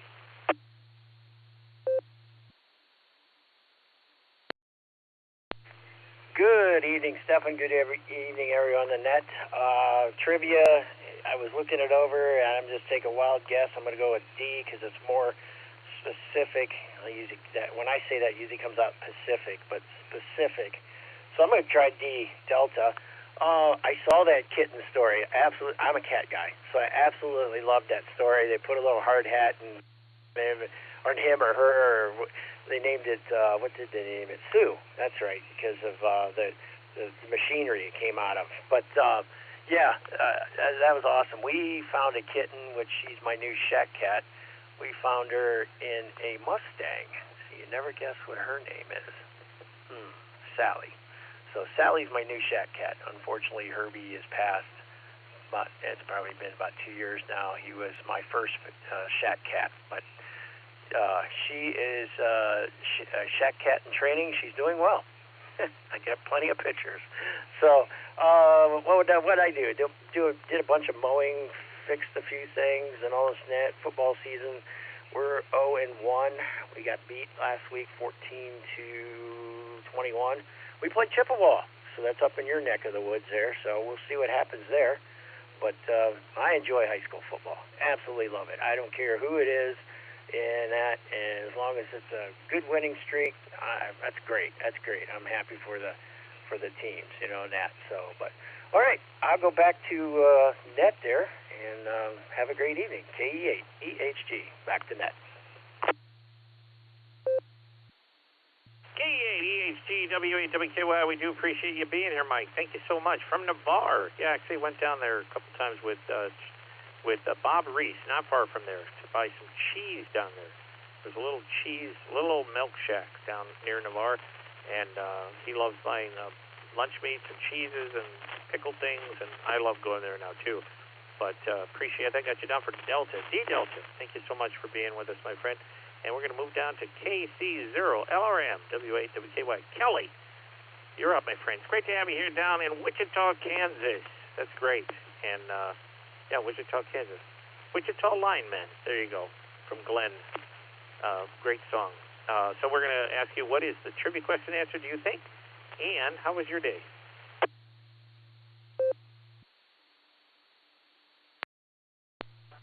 W8WKY, thanks for getting in there, Stefan. Doing pretty good here. We had kind of overcast all day long and a little bit of spotty rain here and there, so it was actually kind of nice for a change. Hope it'll stay that way for a while, but it probably won't. I was going to go with Delta, but, I'm not one to follow the crowd, and I was going to go C, but somebody took that one, so I'm going to go with Alpha just to be different. And 4 days till college football kicks off. My Horned Frogs play in Dublin against Bill Belichick and his team again, so hopefully we can beat them again this year. So I'm waiting for that, and that's about it. Enjoying the weather, and I finally got my GMRS antenna up and tried to get it on a Tuesday night net they had, and evidently I didn't have my tone in there, so I'll have to do it next week. So that's about all I got. Thanks for running the net, and try to get on there when I can. Everybody have a great day out there, and 73. W8WKY. KC0 LRM W8 WKY. We do appreciate you, Kelly. Thank you for checking in. I got you down for Alpha, A for Alpha. I do appreciate that. I am at the bottom of my list, and we're going to see if there's anybody else just hanging around. This will be the last round of check-ins, and if you're here and you're listening, this is Silvercreek Amateur Radio Association Tuesday Night Net, and we're about to close this up in just a little bit.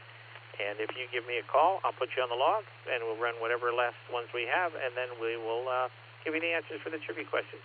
Also, if you're coming back on the log, I could run the question very quickly for the new people. But if you'd like to check in, please call W8 WKY. Kilo Alpha 8 Mike November Tango. In and out this evening. 7-3's all.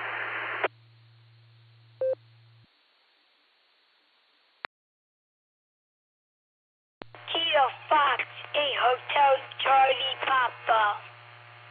I Drew Medina.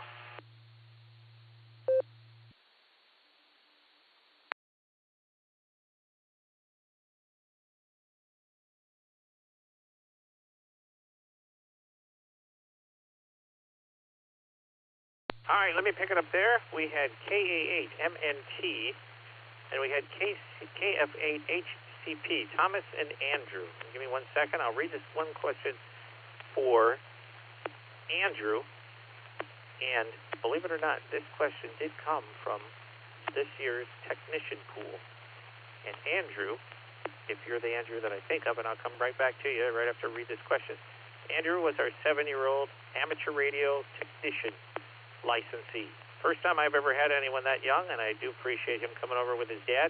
But let me read this question for you, Andrew, and you can see if you can give this answer, and then we'll move forward. Give me 1 second.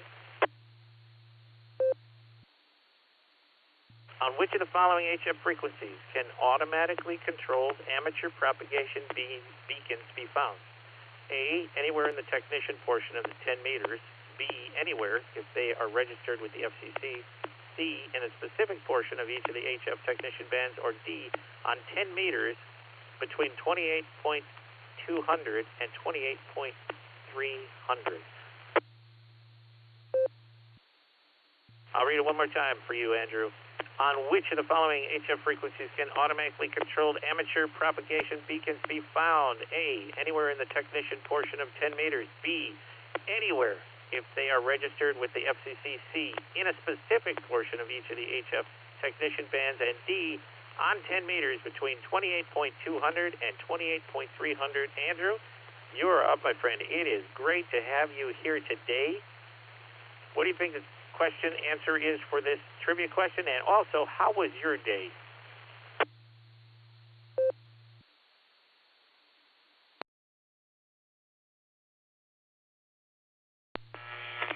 Yep, that's me, Stefan, and I just got from my football practice a couple minutes ago, and we went to Puerto Rico, and that's the last time we checked in, because then after that day, after 2 days, we had to leave for going back home, and then I had to school the next day, and then that's it. I didn't want to leave Puerto Rico, but we still had a lot of fun. And my answer is Alpha. And I'm good to talk to you guys. And this is Kilo Fox 8 Hotel Charlie Papa. Best 73s. Back to you. KF8, HCP, W8, WKY. Andrew, you are just like the greatest thing here on the Sarah Repeater. We do appreciate you being here. We appreciate you coming to the last ham session for the licensing exams where you got your license, and you're just a great example of anybody can do it, even a young person. And it reminds me of my 2 nephews. I have 2 nephews about your age, Jacob and Carter, and every time I pick them up and help them with a lot of stuff when their parents ask me to do some things. They always ask me, can you turn your radio on, Uncle Steph? So I'm hoping at some point they're going to want to do what you did, Andrew, and that would be great. And that'll force my brother to get into amateur radio, because my brother never does anything if a bunch of people haven't done it already. He'll jump into it. So anyways, appreciate you, Andrew. Thank you so much. And your parents for keeping you going in the amateur radio thing. And yeah, very, very cool. All right, give me a break for time, and I will read off the trivia questions tonight. Also, right now, I want to tell everybody we had 33 check-ins. We had 33 check-ins. We had 10 in-and-outs, and we had the rest were regular question people. And I got all your answers, and I will let you know 1 second what the trivia question results are.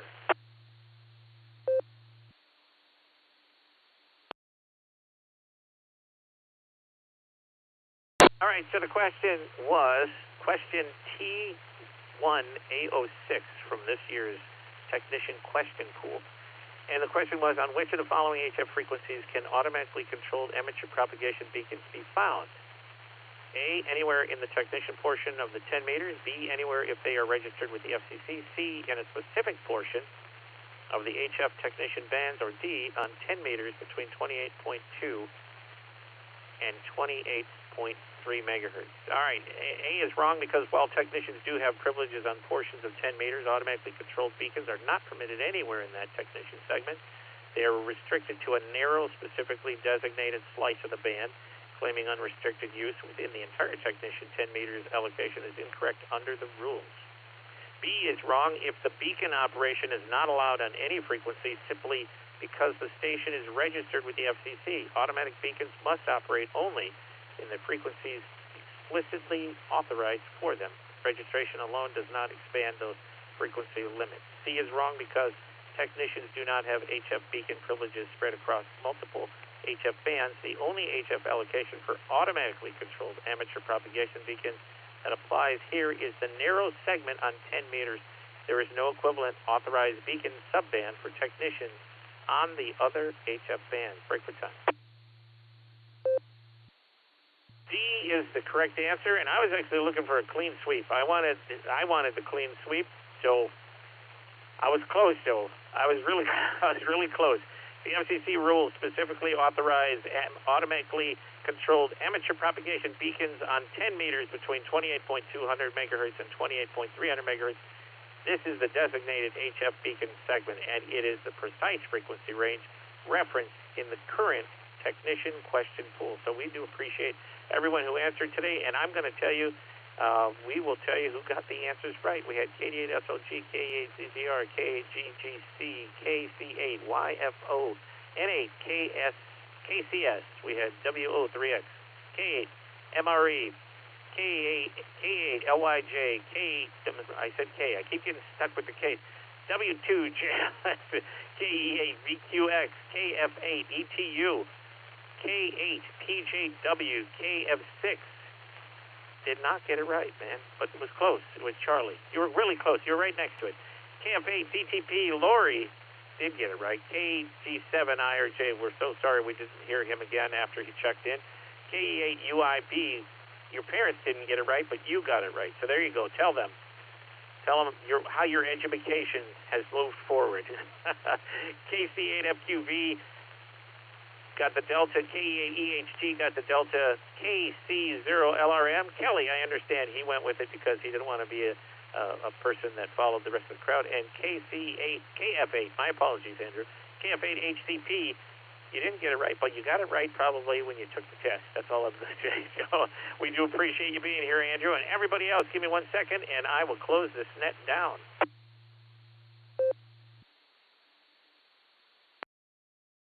Once again, Sarah would like to thank and wish everyone who participated in tonight's net a very great rest of your week. And don't forget, the Barometer Net tomorrow morning at 7 p.m. Barometer Net every day, 7 p.m., Monday through Saturday. Sundays we have off. Don't forget breakfast at Bueller's in Wadsworth on Saturday mornings at 7 a.m. And this time, we're going to close the net, like I said, with 33 check-ins. 33 check-ins, not too bad. I love amateur radio. I love this club. I love all of you for checking into any nets, but especially the nets that I run, and I really do appreciate every single one of you, and I want every one of you to advance in amateur radio. So if you're a listener and you want to get your license, go to the w8wky.org website, get the information for getting a license. We'll see you at the next Rittman Fire Department VE session.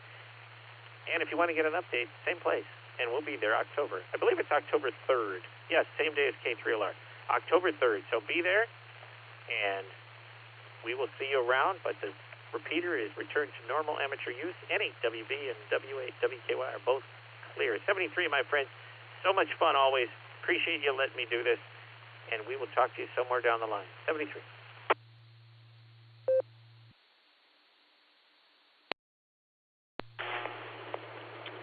Fine business, Stefan. Fine business. Thank you.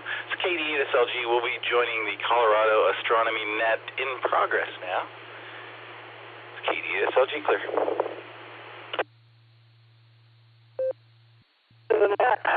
Appreciate you sharing that with us. Please stick around. We'll run probably, in 45 minutes or so. We got some interesting stuff.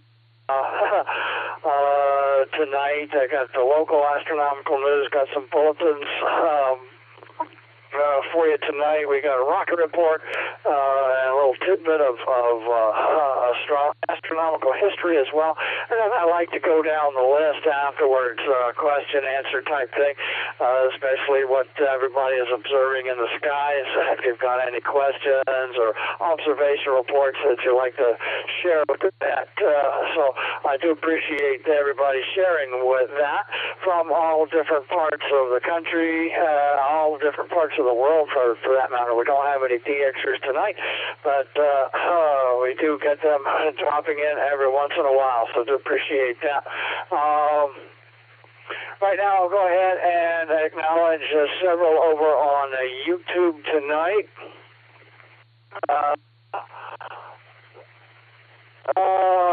We got Brent, K9 NMT, thanks for checking in tonight. We got Mike, KE2FTG, thanks for checking in tonight. And Doug, K0ATP, thanks for checking in tonight over on YouTube. So I do appreciate that. And occasionally I do post some images over there. But right now you're just seeing me in my background. So not too exciting, but I'm here, so we're here to listen in. So, and if you have anybody over on YouTube have any questions or anything they'd like to pass along to that, just please post that over in the chat, and I'll pass it along to the rest of the net. Let's see. One more round of check-ins, and I'll get into the meat of the program for this evening. Anyone else?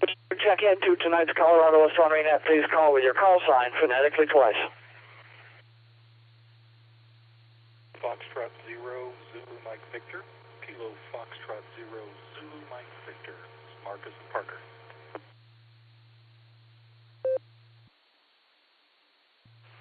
Kilo Charlie 8, Lima Yankee Golf. Kilo Charlie 8, Lima Yankee Golf. Rick in Madison, Ohio.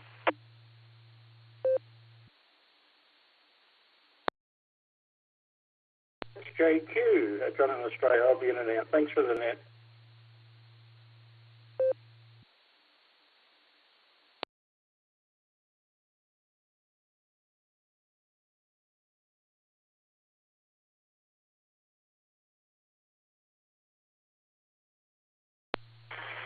Is Kilo Foxtrot 0, Victor Lima Oscar. Kilo Foxtrot 0, Victor Lima Oscar. Ron in Berthoud.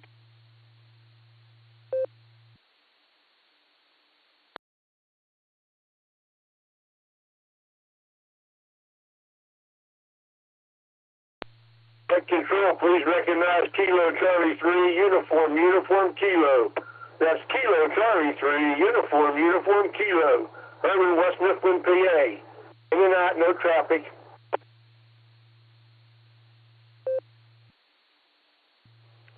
Kilo Alpha 8, Lima Yankee Juliet, KA8, LYJ, in Barberton, Ohio. Just here to listen and learn. Nothing to contribute.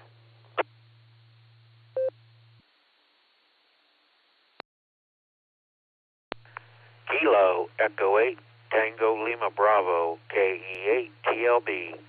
I'll be in and out, 73, God bless.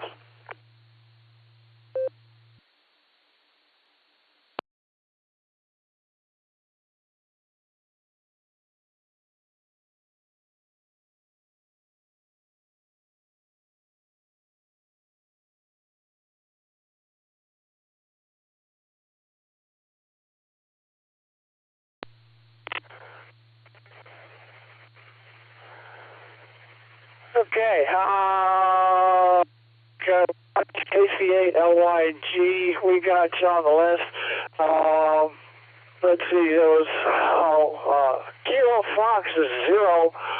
I think I missed at the beginning. I kind of missed the calls in there. I think there had a Zulu and a Victor in there. I don't think I got it right. KF0.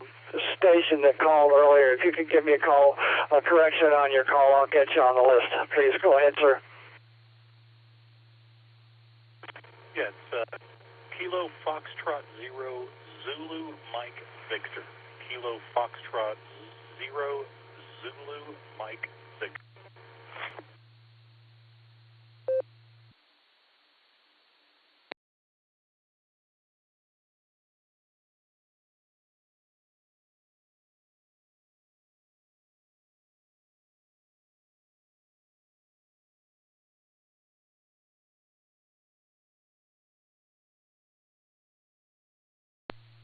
Okay, let's see.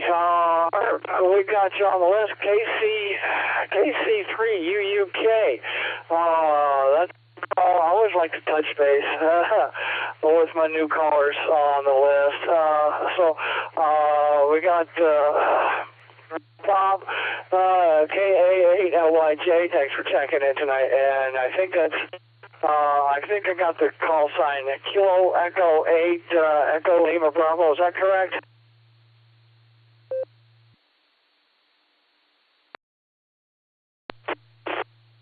Echo 8 Tango Lima Bravo. E8. Thank you.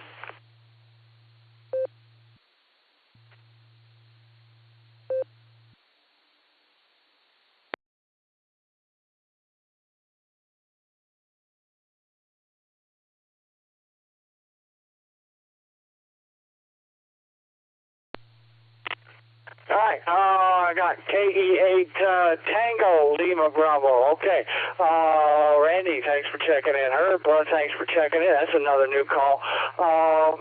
Please, I'd like to formally welcome you guys to the net. So I always like to find a little bit about your information back. Your interest in astronomy there before you disappear. Herb, KC3UUK, appreciate you letting us know what's your interest background in astronomy. Please go ahead.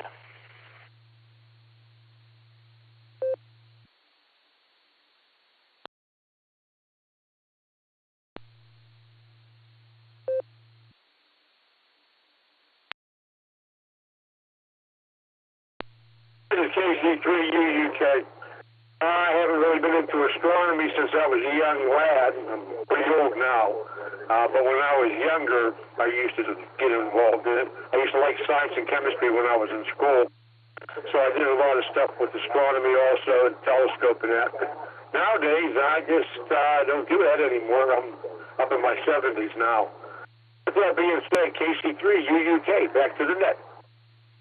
W8WKY.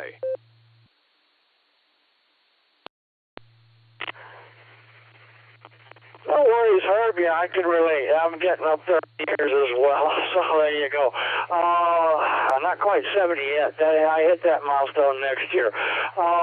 Randy, same question. KE8 TLB. Tell us a little bit about your interest, background, astronomy. Go.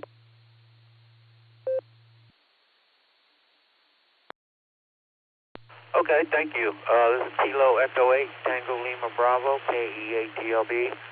Yeah, I'm interested in the space station and the moon and stuff like that. Yeah, it's pretty cool stuff. And watch quite a bit of the Weather Channel and stuff and see what's going on. But yeah, pretty interested in this stuff. Thank you. And this is Kilo Echo 8 Tango Lima Bravo, KE8 TLB. I'll be 73. God bless. Have a great day.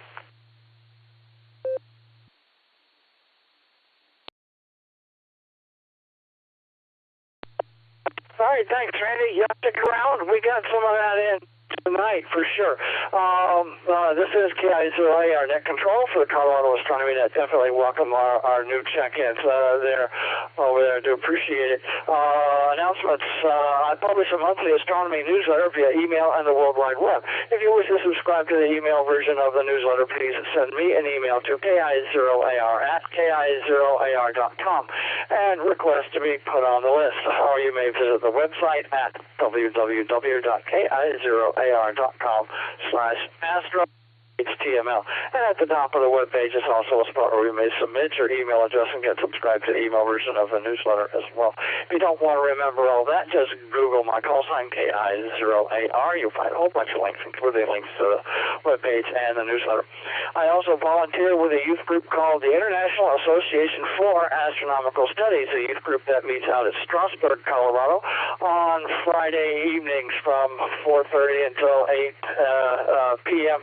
in the afternoon. Always looking for new members, freshmen through senior high school, students interested in astronomy, amateur radio, high-power rocketry, remote control aircraft flying, full-scale aircraft construction, archaeoastronomy, radio astronomy, and balloon launch communications. More than welcome to visit our website at iaas.org for more information. Also, you can check us out on Facebook under the same name, International Association for Astronomical Studies. Also, a reminder that the Colorado Astronomy Net also has a Facebook page. So if you have Facebook, be sure to hop on there and like us both.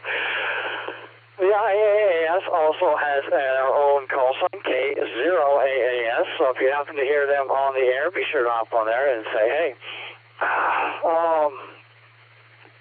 On Mondays and Wednesday nights, if you're interested in flight simulations, you may want to check out Jack, KE0VH's YouTube channel at 6:30 p.m. on Mondays and Wednesdays. Captain Jack Flight Sim, always interesting to fly along with him and the rest of the crew on those evenings. It'll be from 6:30 until whenever he decides to land. Some interesting flights, for sure. So, again, Captain Jack Flight Sim for more information. That's it for the announcements. This is KI0AR Net Control for the Colorado Astronomy Net.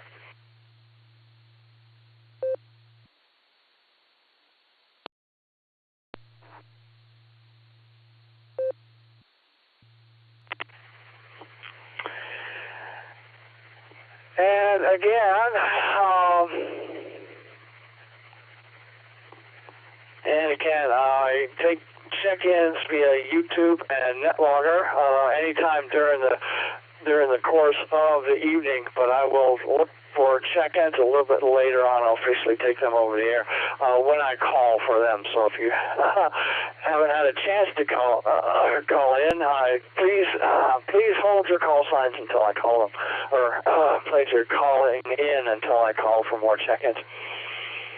I'm going to go ahead and get into the astronomical news. What is today? The 5th.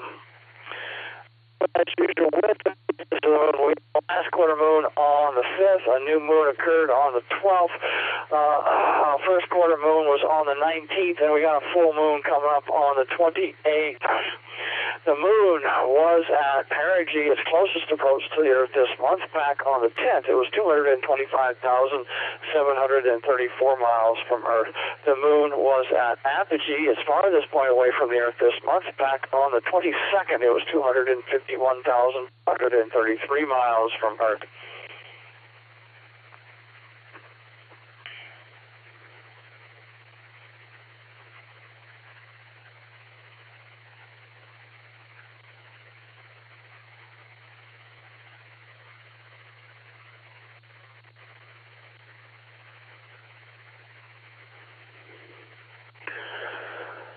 All right, planetary highlights for August. A partial lunar eclipse is visible across the U.S. this month.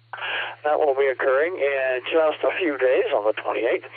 While a total solar eclipse occurs in Europe, that occurred back on the 12th. If you happen to have seen it go across Iceland, Greenland, and northern Spain. Northern Spain, they had plenty of coverage from that vantage point for that eclipse. Dominates after sunset, reaching 50% illumination. Most planetary activity is after midnight, and Saturn and Neptune rise in Pisces. Pre-dawn hours reveal a fine conjunction between Jupiter and Mercury, and Mars crosses into Gemini, while Western Taurus hosts Uranus. Excerpt is from Astronomy Magazine, August 2026, page 28, and that's without the ad-libs.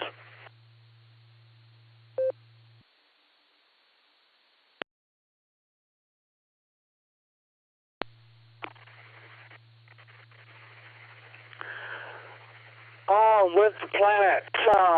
Mercury was at greatest western elongation, about 90 degrees west of the sun, back on the 2nd. That was as high as it was going to get in the morning sky.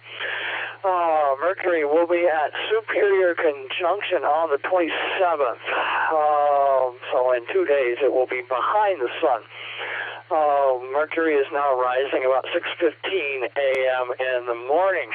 It is definitely lost in the early morning sky because the sun is rising about 6:20, so just a few minutes before. So we will not see Mercury until next month. After conjunction, Mercury returns to the evening sky, setting about 7:49 p.m. by month's end. Still too close to the sun to be spotted at all, basically, in the evening sky. Not until about mid-month. Well into next month. All right, Mercury moves from the constellation of Gemini into Leo, shining at magnitude 0.3, and that was back on the 1st. So right now we won't be able to see Mercury for another couple of weeks. Quick tutorial on magnitudes. The magnitude scale is an inverse logarithmic scale, meaning as the magnitudes go up, the apparent brightness of an object decreases by a factor of about 2.5. The dimmest object that the human eye can see is about 6th magnitude. So a magnitude 5 object is 2.5 times brighter than a magnitude 6 object, while a magnitude 7 object is 2.5 times dimmer, and will definitely need binoculars or a telescope to spot. But get out with those telescopes and binoculars and look at these visible objects as well. You'll see a whole bunch of detail. Speaking of which, we got Venus. Was at greatest eastern elongation, about 46 degrees east of the sun, back on the 15th. That means it was as high as it was going to get in the evening sky. Venus is setting about 9:15 p.m. this week. I look for Venus to the west about 30 minutes after sunset.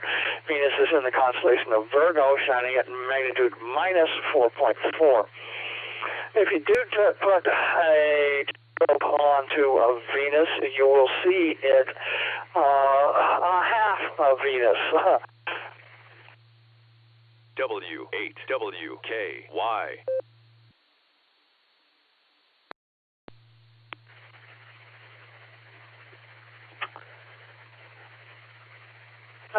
It will look exactly like the moon in quarter phase, so you'll actually see a quarter Venus, but half of it will be illuminated. So you never, ever see Mercury nor Venus in full phase because they are too close to the sun. You will see them on either side, but never fully illuminated from our vantage point. We got Mars rising about 2 a.m. This week. Look for Mars to the southeast in the morning sky about 30 minutes before sunrise. Mars moves from the constellation of Taurus into Gemini, shining at magnitude 1.3. We got Jupiter rising about 4:30 a.m. this week. Jupiter is visible during the last 2 weeks of the month to the east in the morning sky before sunrise. Jupiter is in the constellation of Cancer, shining at magnitude minus 1.8. And we got Saturn rising about 9:30 p.m. this week. Look for Saturn towards the east in the late evening sky after sunset. Saturn is in the constellation of Pisces, shining at 1.5. All right, and we got Uranus. Uranus is rising about 11:30 p.m. this week. Look for Uranus out in the morning before sunrise. Uranus is in the constellation of Taurus, shining at magnitude 5.7. And even though these objects are rising earlier and earlier, wait for several hours so that they can rise higher and higher above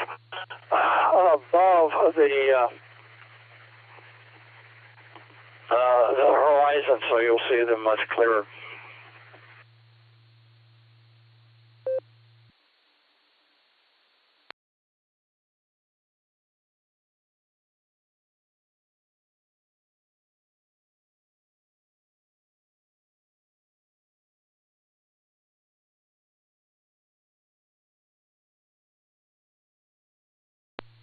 All right.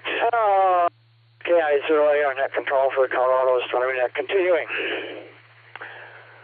Oh, we got Uranus rising about 11:30. I did that, didn't I? 11:30 this evening. Uranus is in the constellation of Taurus, shining at magnitude 5.7. We got Neptune rising about 9 o'clock, 9 p.m. this week. Look for Neptune towards the east in the late evening sky after sunset. So definitely one to wait until 11 o'clock midnight to see if you can spot that one when it's higher up. Neptune is in the constellation of Pisces, shining at magnitude 7.7. For our dwarf planets, we have Ceres. Ceres rising about 1:45 a.m. This week. Ceres spotted to the south in the early morning sky before sunrise. Ceres moves from the constellation of Taurus into Gemini, shining at magnitude 8.9. And then we got Pluto rising about 6:30 p.m. This week. Pluto can be spotted to the south around midnight. Pluto is in the constellation of Capricornus, shining at a magnitude 15.1. Actually, Pluto just passed conjunction, so it's actually about as bright as it's going to get. But as usual, good luck in spotting Neptune, Ceres, and Pluto. And dark skies will be needed.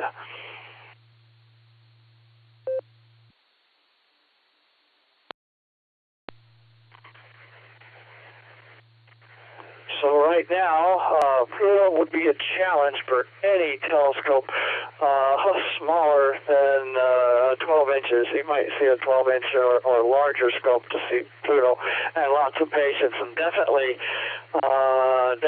check it out before the moon rises. But right now the moon is going to hinder any chance that you're going to see these different objects. Meteor showers. We're at the tail end of 2 meteor showers for the month. The Northern Delta Anchorage meteor shower extends from July 16th through September 10th. Maximum occurred back on August 13th. We got the Perseids. The tail end, you might still have some stragglers from that. That's visible between July 23rd and August 22nd. Maximum occurred back on the 12th, 13th as well. Would love to hear any of you with any observation reports on either of those 2 meteor showers. We do have a comet. We got comet 10P Temple, or Temple 2 is shining around 7th magnitude in the passing through the constellations of Aquarius and Pisces Astrinus. Comet Temple 2 rises in the late evening and is best viewed around midnight. Temple 2 reached perihelion back on the 2nd, making it easy to observe with binoculars or a small telescope. Look for outbursts of that one after perihelion, so we missed some of that. We had a total solar eclipse back on the 12th, which covered Greenland, Iceland, and northern Spain. We have a partial lunar eclipse occurring over the U.S. and South America occurring on the evening of the 28th, so look for that coming up Friday evening, so look for that Friday night and see if you can get a partial eclipse of the moon on that evening. Would love to hear your observation reports next week for sure. And that's it for the local astronomical news. This is KI0AR Net Control for the Colorado Astronomy Net.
Okay, had some check-ins over on YouTube there. So we got checking in tonight, Steve. And Jack, KE0VH, thanks for checking in tonight. And we got another Steve, KM6VAY, checking in tonight over on YouTube, so thanks for that, guys. I appreciate it. Not seeing anyone else over on, let's see. Yeah, Mark, we got you on the list. K8FQV, thanks for checking in tonight as well. We're running a little bit behind schedule, so I'm going to get into the bulletins for this week. I'll look for check-ins later on. If you do have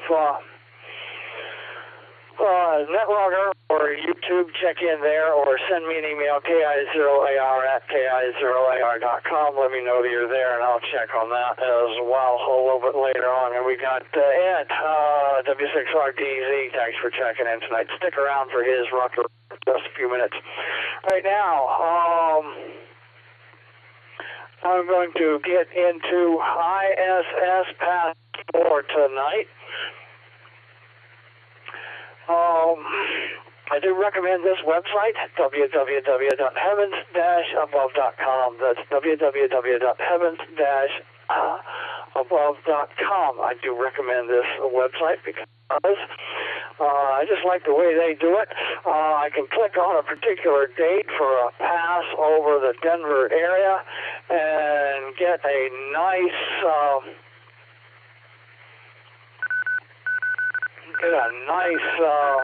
star chart that I can print out, take outside, make notes on, things like that, and it's a little easier for me to see what constellations it's passing through as well. Check that out for your local area. I do recommend that you sign up and sign up for that. Enter in your home coordinates, and you can. It's got a lot more information than just ISS passes. It's got amateur radio satellite passes as well, and not just the visible passes for the ISS, but all passes as well. Right now. We're talking visible ISS passes, and you can see on YouTube that I've got one posted as well for a particular pass, and you can see the star chart there.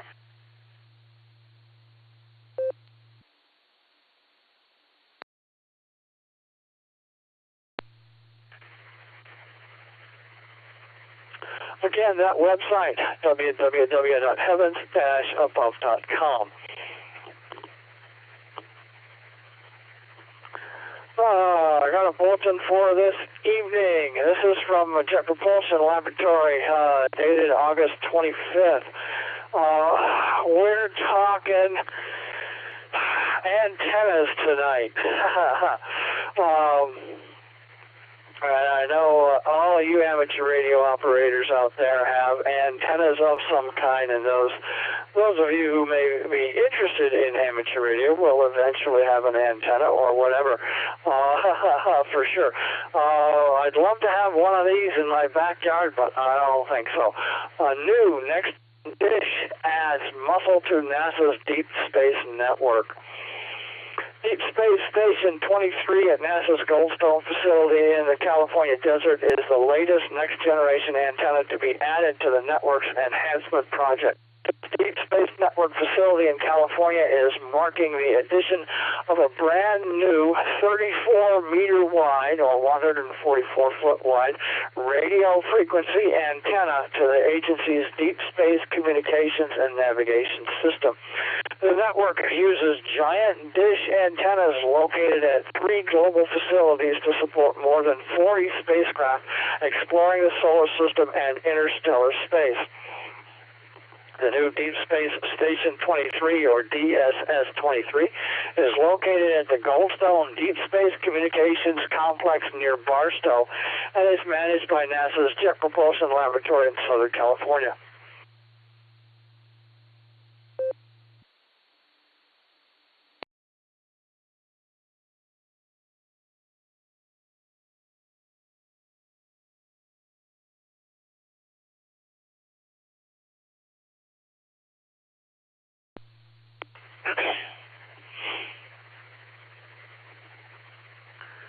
NASA leadership personnel has gathered at the complete DSS-23 for ceremonial ribbon cutting. It's the latest to be added as part of the Deep Space Network's Aperture Enhancement Project, which began in 2009 to upgrade and expand the network by adding 6 new 34-meter multi-frequency beam waveguide antennas. These versatile dishes can enhance many missions operating over different radio frequencies. By expanding the Deep Space Network, we are strengthening the communications foundation NASA needs for the bold missions ahead. From exploring more of the moon than ever before to peering deeper into the solar system, said James Kenyon, Associate Administrator of the Research and Technology Mission Directorate at NASA headquarters in Washington. This new antenna will help us deliver on our national goals for space exploration and push beyond the limits of what once seemed impossible. After completing a testing campaign from May through July to demonstrate its capabilities, the new DSS-23 began operations on August 3rd, tracking NASA's Chandra X-ray Observatory. Since then, it has been communicating with dozens of missions such as NASA's Mars Reconnaissance Orbiter, Psyche, Juno, Voyager 1, and other robotic spacecraft in deep space. The addition of this next-generation antenna brings us closer to a completely modernized network that embraces advanced technology to ensure NASA's leadership in deep space communications, said Dave Gallagher, director of JPL. After over 6 years of continuous operation supporting consequential missions, these upgrades network for a new era of exploration. The teams that designed, planned, and built DSS-23 should be proud.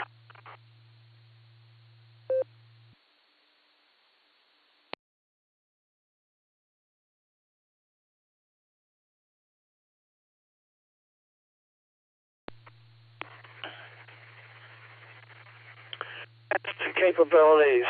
Construction of DSS-23 began in February 2020 after the 133-ton metal reflector framework was placed and bolted atop the antenna's pedestal in December 2024. Engineers installed the panels to the framework that reflect radio frequency signals transmitted to and received from spacecraft. Then came the careful process of calibrating the antenna so it can work in concert with the rest of the network.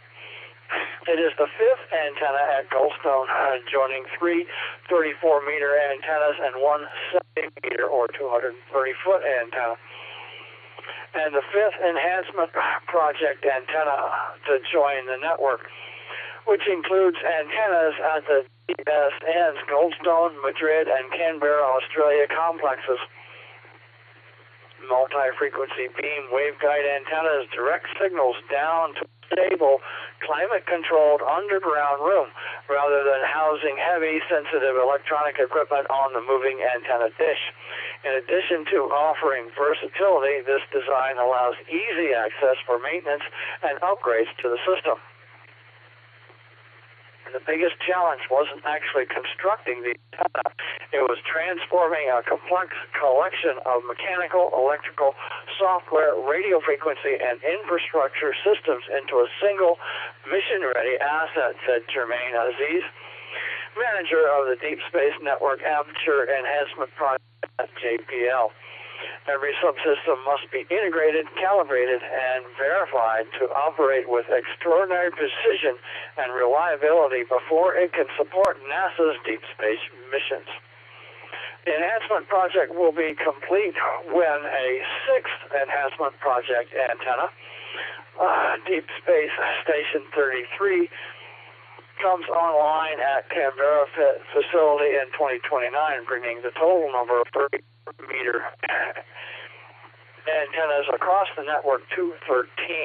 The 34-meter antennas can be arrayed or combined and operated together to provide an equivalent communications backup for each facility's single 70-meter antenna, which after more than 50 years of near continuous operation are getting increasingly costly to maintain and repair.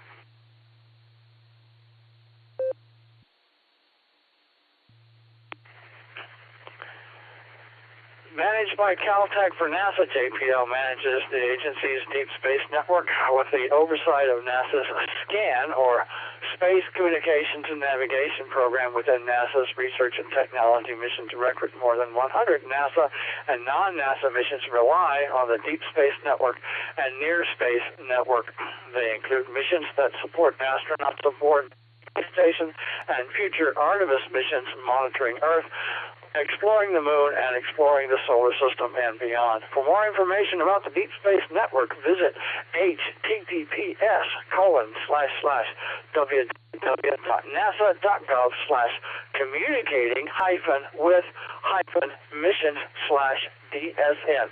And that's it for the bulletins for this evening. This is KI0AR, Net Control for the Colorado Astronomy Net. Right now I'm going to call on Ed, W6RDZ, for tonight's rocker report. W8WKY. For this evening, go ahead.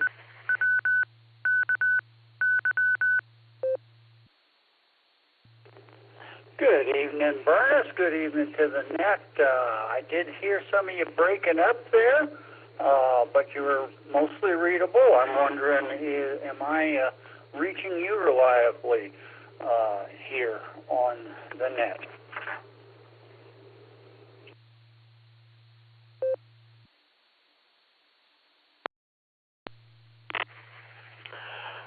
You are, Ed. No worries there. And you're probably coming in on analog, and I may be doing it on digital. I am definitely stressing Jack's system for sure. Go ahead, Ed, with the rocket report for this evening. This is KI0AR, Net Control for the Colorado Astronomy Net.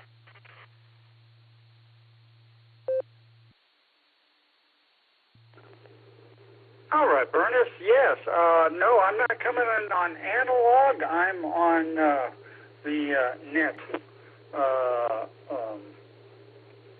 Coming in digital on NetLink with you. All righty.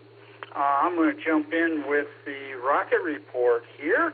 This is the Rocket Man Ed, W6RDZ. We're ready to rocket and roll with Colorado Astronomy Net's rocket report for Thursday, August 25th. We're going to look back a week and forward a week. We had 8 launches last week. They kind of snuck one in on us or two, and that does happen. As we reported last week, Tuesday, August 18th at 17:35, China's land space successfully launched Flight 2, also known as the Hangzhou 3 mission of Land Space's new Zhu-Q3 rocket, and they landed the booster at the landing site downrange in the Gobi Desert. Zhu-Q3 is a Falcon 9 inspired reusable first-stage booster medium-lift methane-fueled launch vehicle. The landing was not as perfect as China first led us to believe.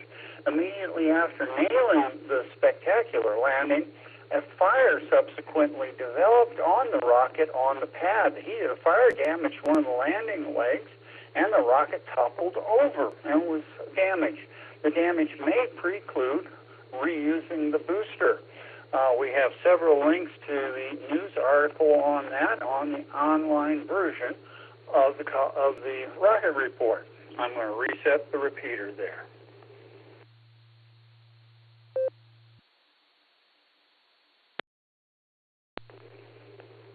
All right, W6RDZ back with the rocket report. Bringing us to Thursday, August 20th at 7:04 Mountain Daylight Time. Rocket Lab launched an Electron Curie rocket that took the Lightning God Defense, or QPS-SAR-18 mission to low Earth orbit from the Mahia Peninsula in New Zealand. This is another of Japan's IQSP's small, high-performance synthetic aperture radar Earth observation satellites.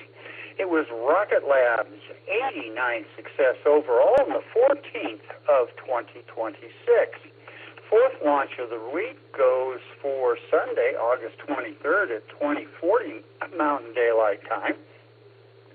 Roscosmos successfully launched the GLONASS K1N-19L mission on a Soyuz 2.1B Fregat M rocket from Site 43/3 at the Plesetsk Cosmodrome in Russia. GLONASS is the Russian version of GPS navigation satellites. This was the 19th and last launch of a GLONASS K satellite. The satellite joined their constellation in medium Earth orbit. I'll reset the repeater.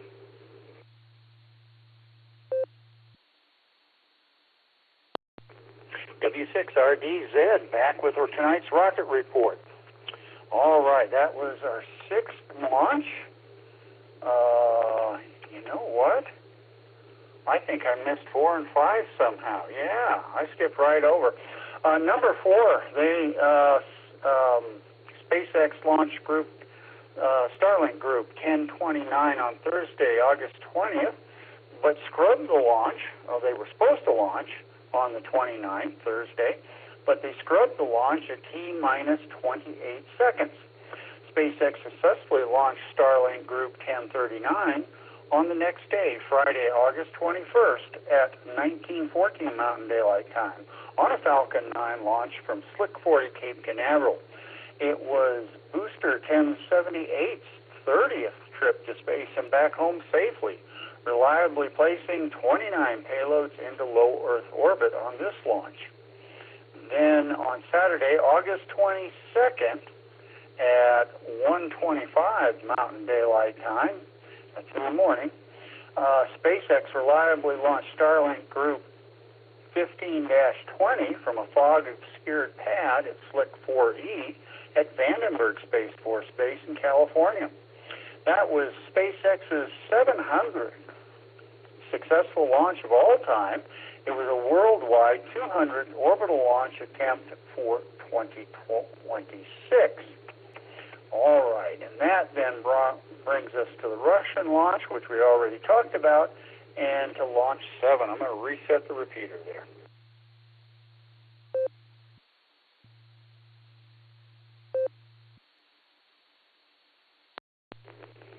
W6RDZ back with the Colorado Astronomy Net rocket report.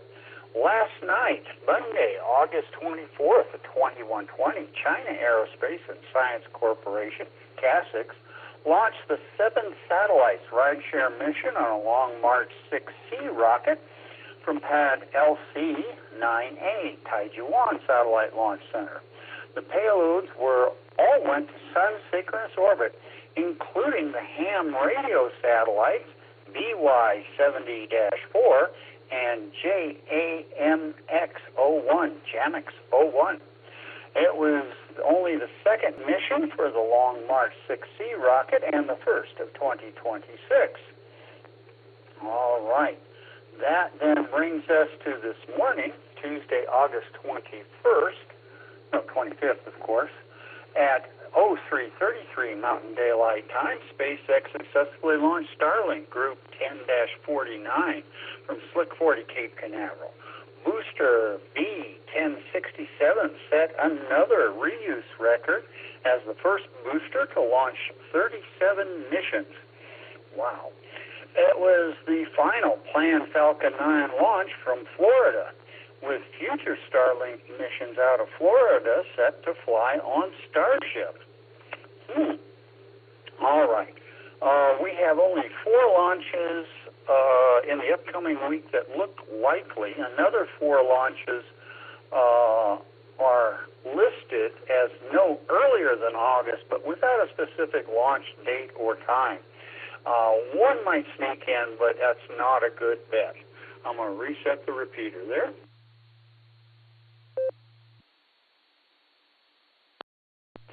W6RDZ back with the rocket report. Wednesday, that's tomorrow, August 26th at 03:27 Mountain Daylight Time. SpaceX is planning to launch Starlink Group 15-22 from Vandenberg Space Force Base, California. Thursday, August 27th at 14:10 Mountain Daylight Time, Ariane Space plans to launch the MTG-12 mission on an Ariane 6 rocket with 2 solid rocket boosters from French Guiana, South America, missed it by a continent. The Metrostat 3rd generation MTG is a follow-up system of the European geostationary weather satellites. All right. I'm going to reset the repeater again.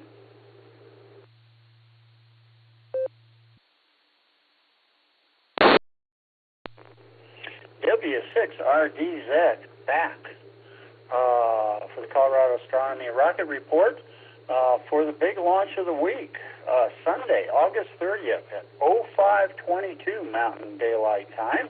Yeah, set your alarms. SpaceX will launch NASA's Nancy Grace Roman Space Telescope. This groundbreaking space telescope will launch on the 3-core Falcon Heavy booster capable of launching 10 metric tons, space telescope to Earth-Sun Lagrange Point 2. That's where it's joining up there with, the big infrared telescope there. Not Hubble, but, I'm drawing a blank. That's what I get for going off in the weeds.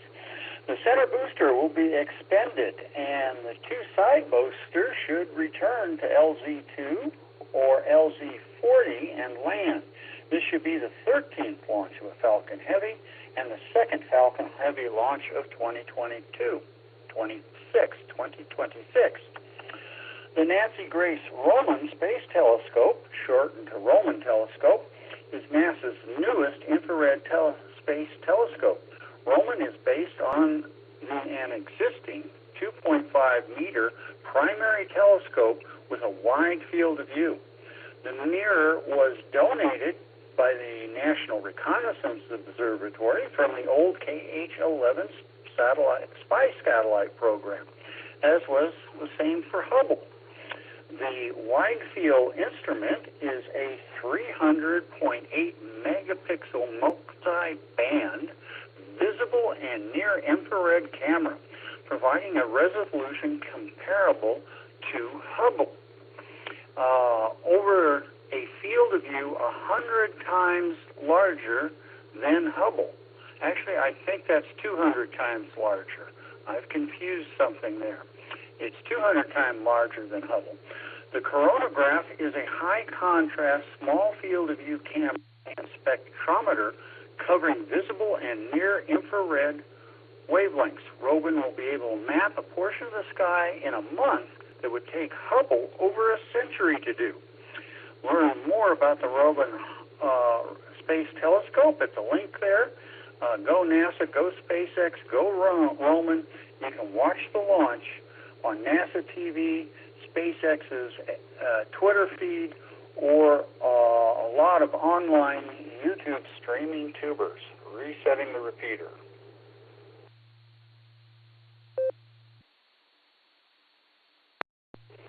This is W6RDZ back with the Rocket Report.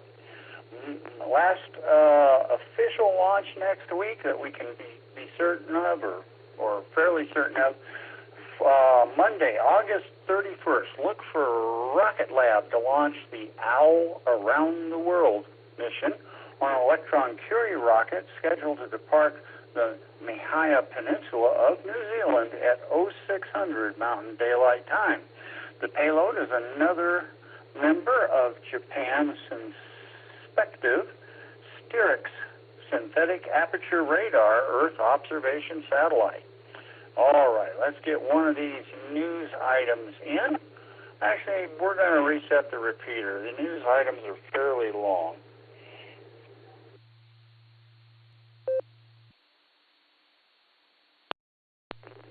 This is W6RDZ back with the Rocket Report. China was scheduled to launch the Chang'e 7 lunar lander to explore the moon's south pole on Sunday evening. The mission was to land in the South Pole region of the moon, explore and look for water. This mission includes the launch of an orbiter, a lander, a mini-hopping probe, and a rover. CBS News, however, reports that China has postponed its Chang'e 7 robotic lunar lander South Pole landing mission just hours ahead of a scheduled launch, potentially delaying the mission into 2027. The decision was made following a comprehensive assessment, as they said. The agency added, and it was based on the principle of prudence, reliability, and absolute mission success, end quote. It did not further elaborate on the reason behind the decision. Preparations have been carried out at the Wenchang launch site for the Chang 7 mission over the past week, the 7th in the Chang'e moon exploration program. It is aimed at making breakthroughs in key technologies, the official Xinhua news agency previously reported. More at the link provided. Will bring us to the second one. I'm going to reset the repeater.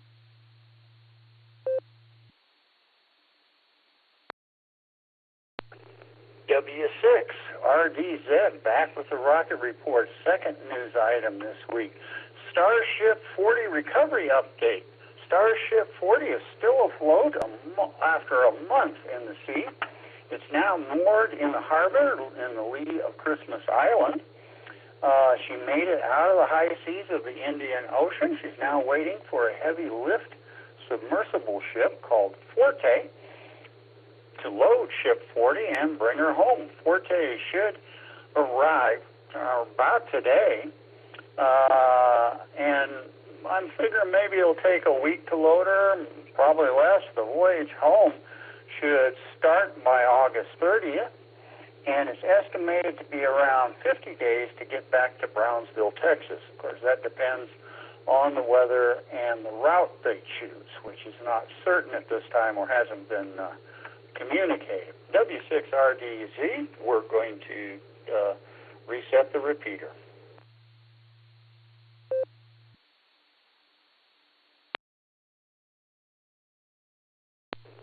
W6RDC back with the rocket report. Third mission. This is kind of sad. I mean, it's third news item. An update on the Swift booster mission. The bad news this week is that Catalyst Space and NASA threw in the towel on the Swift boost mission.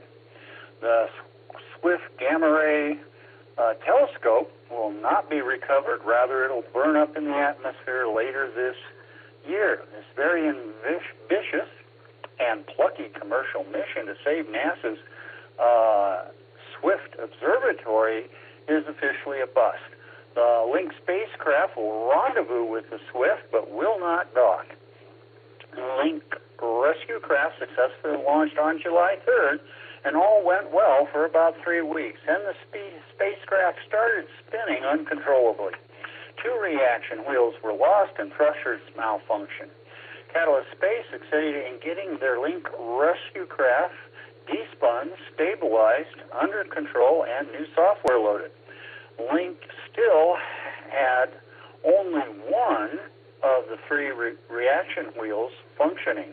It still has an unresolved problem with the thrusters.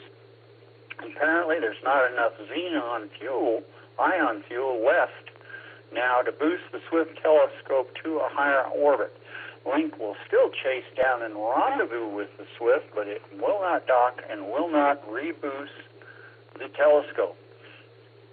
ARS Technica's Stephen Clark reports the Catalyst CEO Gon Lee said that Catalyst designed, developed, and launched an experimental spacecraft to go after an ambitious mission with an aggressive timeline.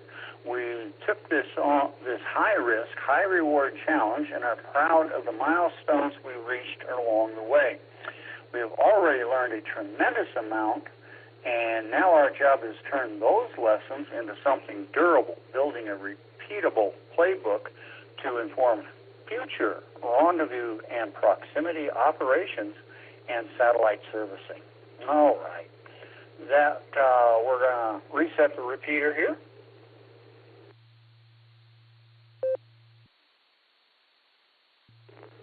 This is W6RDZ back with the rocket report.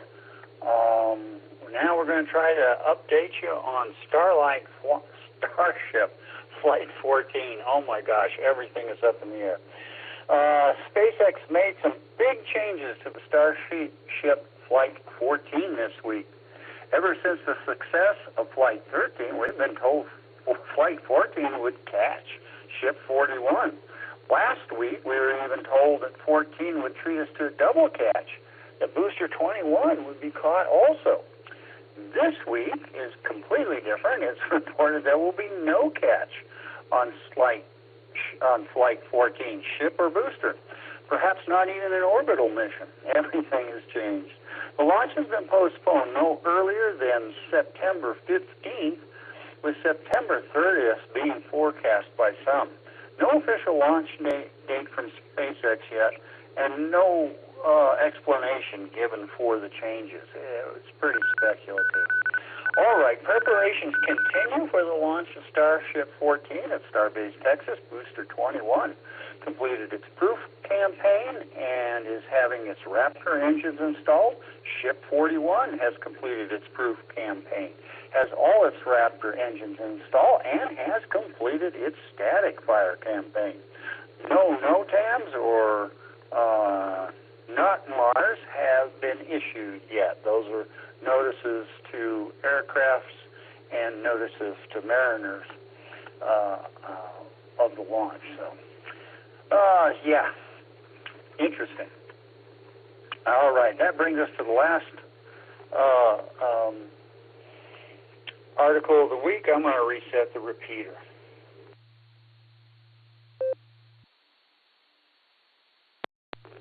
All right, W6RDZ, Rocketman Ed, back with the last news item, ISS spacewalks.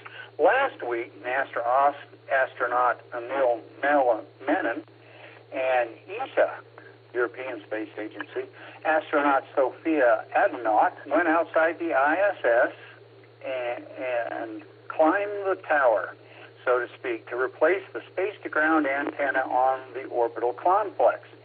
This is a pretty good-sized parabolic antenna.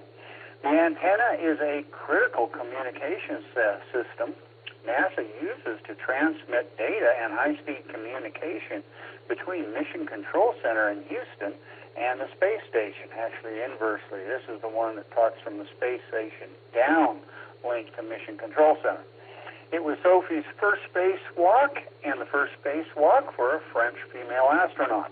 They had some trouble with some stubborn bolts, but managed to remove and stow the old antenna.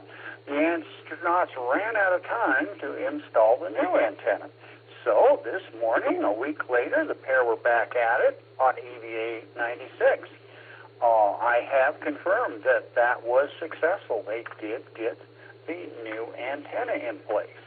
All right, that's it for tonight's Colorado Astronomy Net Rocket Report. This is W6RDZ, Rocketman Ed, wishing you a good night and nominal flight. Now, let's go back to Starman Burness, KI0AR, Capcom Mission Control for the Colorado Astronomy Net.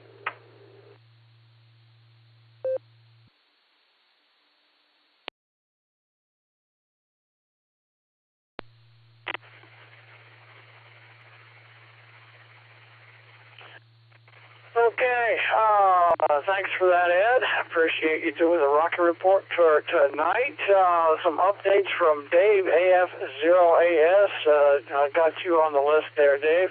I got a few other check-ins to acknowledge, but Dave says, 2 more big SpaceX news items today. Starlink launch was the final Starlink Falcon mission to be launched from Cape Canaveral. All future Starlink missions will be from Vandenberg. SpaceX announced Starbase LA, South Louisiana, 10 to 12 launch pads, 250 square miles of launch site. Most of the land was owned by Exxon. Booster B-21 rolled to the pad today. Static fire expected tomorrow. Starbase LA looks like it will have 4 gigabat and a huge star factory. All right. Thanks for that, Dave. Let's see. We got Phil, KJ5RAC, thanks for checking in tonight. John, KF0TDK, thanks for checking in tonight. Nick, KD8SLG, thanks for checking in tonight. And Dave, AF0AS, thanks for checking in tonight. We're running kind of long. I may ask, Ed, I may ask you and John to limit your items to 10 minutes or less. That way it'll kind of speed up. It was kind of a long one tonight to do it. I know I do appreciate the information, but let's see if we can keep them to about 10 minutes or less. I do like to go down the list, and we've got a long list tonight. We call on John W2JLS for tonight's history lesson, and hopefully it's not too long as well. W2JLS, this is KI0AR net control for the Colorado Astronomy Net. If you're ready to give us tonight's astronomy history lesson, please go ahead. This is W2JLS John transmitting from Fairlawn, Ohio for the Colorado Astronomy Net. This week in Astronomy and Space History, tonight's segment is titled When the Whole World Looked Up Together, Krakatoa and the New Age of Global Observation. Yeah, that was a long one, Rocket Man. Long one. I'll try to hustle this, Burness. I'll try to hustle. Very good evening to you, KI0AR, Rocketman Ed, W6RDZ, and everyone listening on the Colorado Astronomy Net. We'll make this the 7th inning stretch so we can get on to all those people on the list. It's great to see you here tonight. So to all of you, a special hello and good evening to those joining on the Whiskey 8 Whiskey Kilo Yankee Repeater in Doylestown, Ohio, connected tonight through Sky Hub Link Network on Burness's net, now 30 years strong.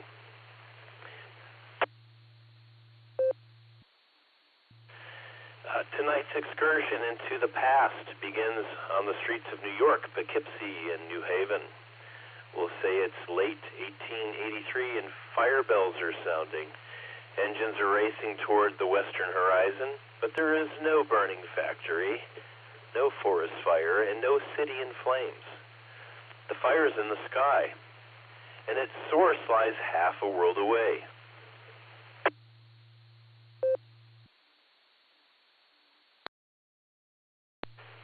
Days from tonight, on August 27th, we mark 143 years since the catastrophic eruption of Krakatoa.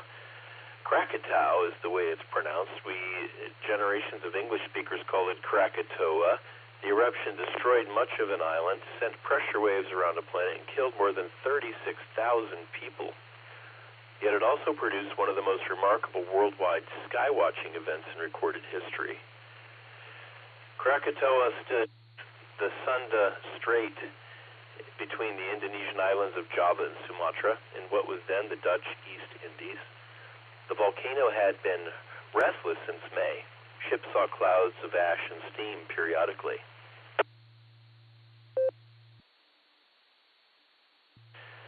Scientific parties came to investigate. Sightseers even approached the island to enjoy the spectacle. Then on August 26th and 27th, the spectacle became a catastrophe. A series of enormous explosions tore through the island.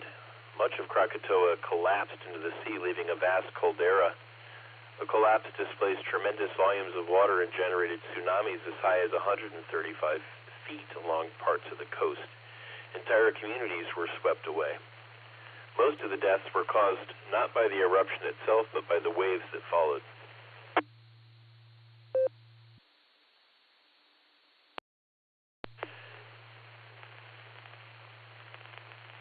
So then on around 10 in the morning on the 27th came the most violent explosion of all. People describe this as the loudest sound in modern recorded history. Nearly 3,000 miles away, people mistook it for distant naval gunfire. Beyond that, the human ear lost it. The atmosphere carried it onward. People in the continental United States, for example, couldn't hear it, but sensitive barometers across North America recorded its passing. The pressure pulse traveled around the Earth in both directions. Roughly 33 hours after the explosion, it returned to Indonesia.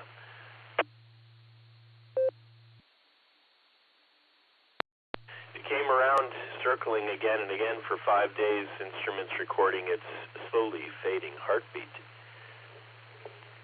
This is where the familiar story of Krakatoa usually ends. For astronomers, however, this is where it begins. Krakatoa did not merely shake the ground, it made the atmosphere visible. This is really kind of interesting. The eruption hurled ash and gas above the weather into the stratosphere. Coarser ash fell out comparatively quickly, but the sulfur dioxide remained high in the stratosphere, reacting to form droplets of sulfuric acid, too small to see individually, obviously, but together those invisible droplets repainted the sky. W8WKY. Within weeks, observers began reporting strange colors in the heavens, reporting sunsets of burned crimson, copper, violet, and magenta. A second glow sometimes appeared after the sun had already dropped below the horizon. The sun and the moon occasionally looked blue or green. Around the sun, observers saw a broad, ghostly halo that became known as the Bishop's Ring, after the Reverend Cyrano Bishop, who described it from Honolulu. At sunset, the sunlight took a long slanting path through the atmosphere. Krakatoa's high-altitude aerosol scattered that redirected light, allowing it to remain illuminating even after the sun had set. Under unusual particle conditions, more red light was scattered out of the direct beam, leaving the sun and moon with an eerie blue-green appearance.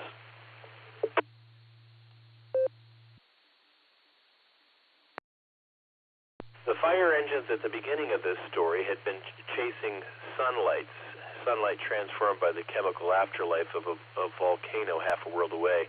People did not yet have weather satellites, global aerosol maps, or color photography. Instead, the world became an observing network. In 1883, the world was not yet wireless. We didn't have radio like we have now. But we did have a rapidly expanding telegraph system that had become kind of a 19th century planetary net.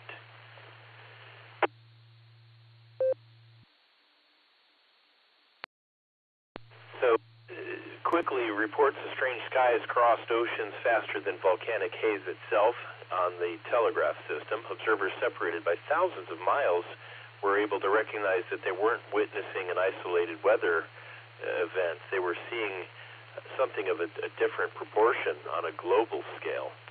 In England, the poet Gerard Manley Hopkins carefully recorded afterglows in his journal for Nature, wrote that the colors looked more like inflamed flesh than the lucid reds of ordinary sunsets.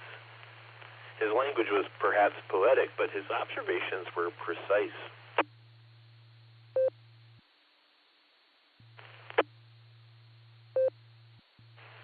We know this because, while there weren't photographs yet, you didn't have color photography so much. It was experimental at those days.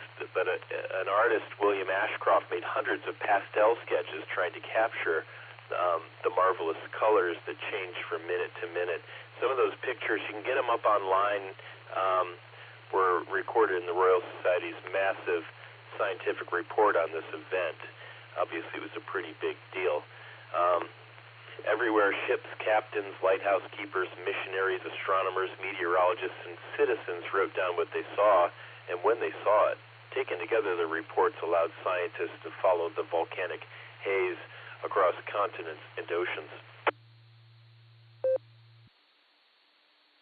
So Krakatoa was a question too large for one science to answer. Understanding it required geology to explain the shattered island, oceanography to understand the tsunamis, physics to follow the pressure wave, meteorology to trace the upper atmosphere.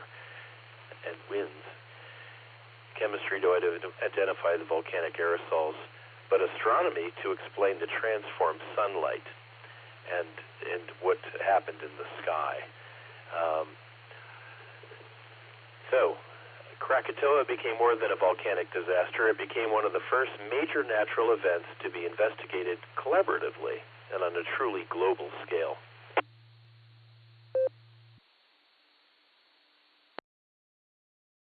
We often imagine that astronomy begins when Earth's atmosphere gets out of the way, but for most of human history, the atmosphere has been part of every observation of the heavens. In 1883, the sky became a screen on which the Earth projected its own catastrophe. Krakatoa roared with a sound heard across thousands of miles.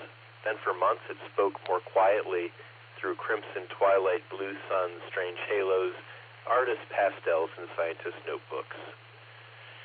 An island nearly disappeared, yet half a world away, people looked up and saw proof. No place on Earth is truly isolated.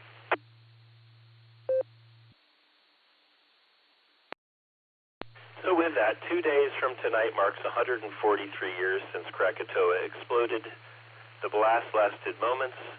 The sky remembered it for years. This is W2JLS John in Fairlawn, Ohio. Back to Burness, KI0AR at Mission Control. Burness, thanks for humoring my history segment again tonight.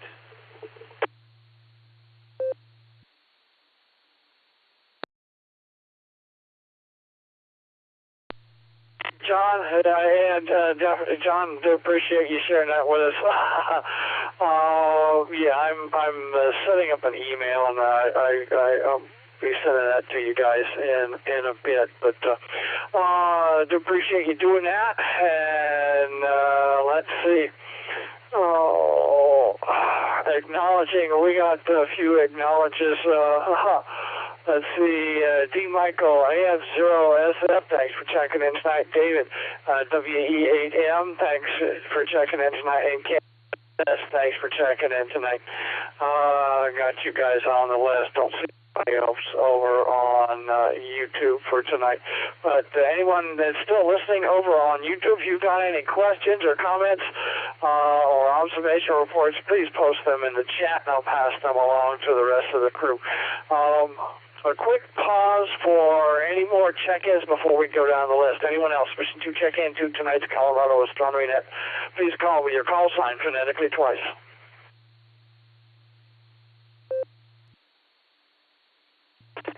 Net Control.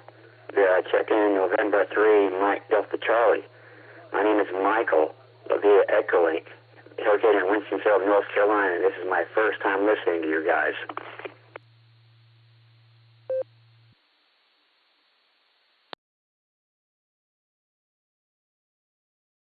Kilo Charlie 8 Golf Whiskey KC8 GW, Wadsworth, Ohio. In and out. Nice job.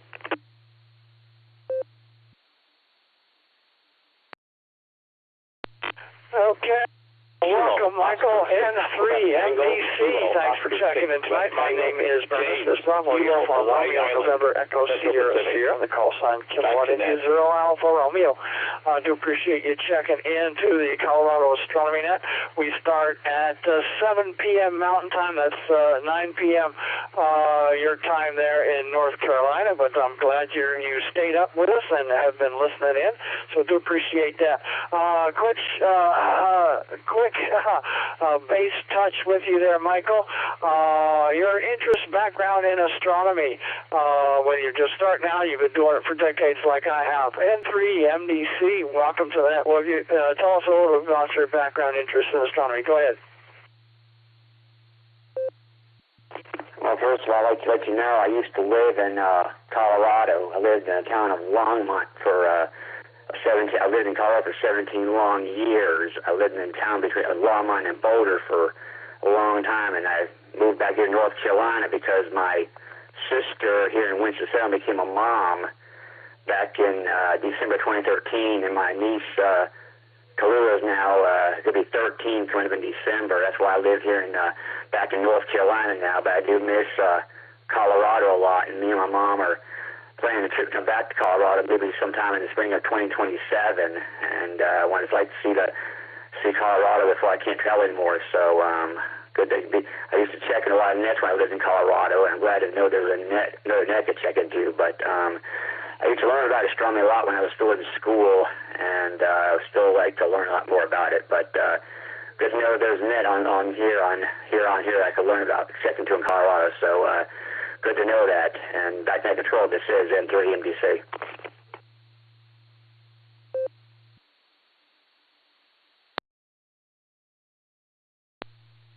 Michael, welcome to the net.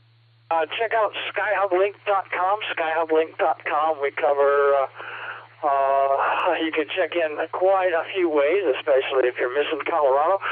We cover quite a few states, mostly Colorado, but definitely check out skyhublink.com for, that's what we're operating through tonight and going worldwide for sure. So thanks for checking in. Hopefully you can stick around. Right now is the question and answer and observation report. Got a long list tonight, so hopefully we can get through it. I'm going to kind of rapid fire tonight, so please pay attention to as I go down the list. And those who are on YouTube, please post over there, and I'll try to keep an eye out for that as well. Okay, we got another check-in over there. Let me get that one copied over. They're over on YouTube, so we got Greg, KC8GW. Thanks for checking in tonight there, Greg. We got you on the bottom of the list there. But, yeah, if you've got anything for us tonight, yeah, please post that over there. First on the line, questions, comments, observation reports. Now's the time to do it. So first on the list tonight is Paul, WA7GVL in Utah. Good evening to you, Paul. What have you got for the net tonight? Go ahead.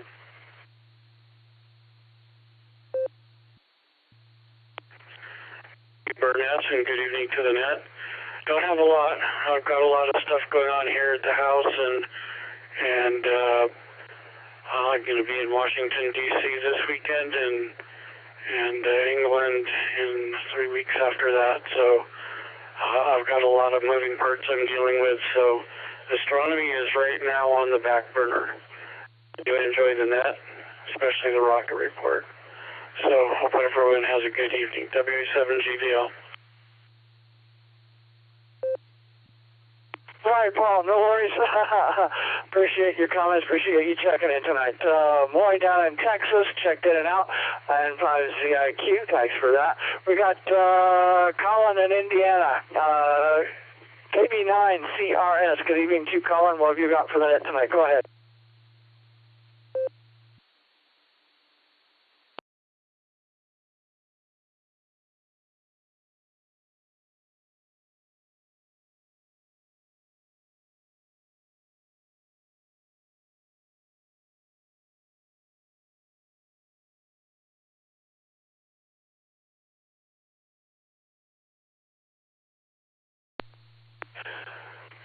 All right, we'll save John for last. Down over there, John. Appreciate your history report. Appreciate you checking in. W2JLS next on the list. Michael and on YouTube, KO5AOK. Thanks for checking in tonight. We got Jeremiah over on YouTube, so thanks for checking in over there as well. So we go down to William in Colorado and Fowler there. K6WGM. Good evening to you, William. Again, welcome to the Colorado Astronomy Net. What have you got for us tonight? Go ahead.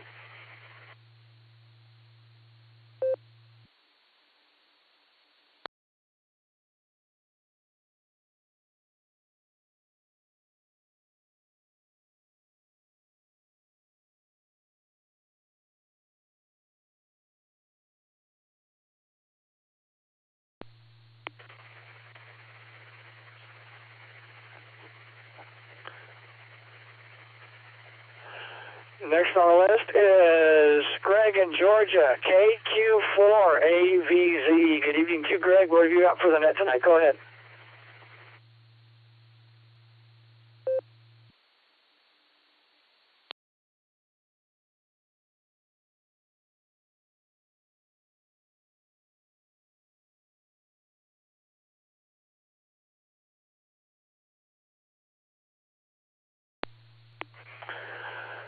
All right, I do appreciate everybody sticking around for tonight's net. Next on the list, this is KI0A, our net control for the Colorado Astronomy Net. Next on the list is Roy in Oregon, KI7PKL. Good evening to you, Roy. What have you got for the net tonight? Go ahead. Well, hey, good evening, Bruce, and everybody on the net. And, hey, you know, it's up and down here now, a lot of smoke in the air, but, hey, got a little bit of imaging done this past month, and I am very thankful for that.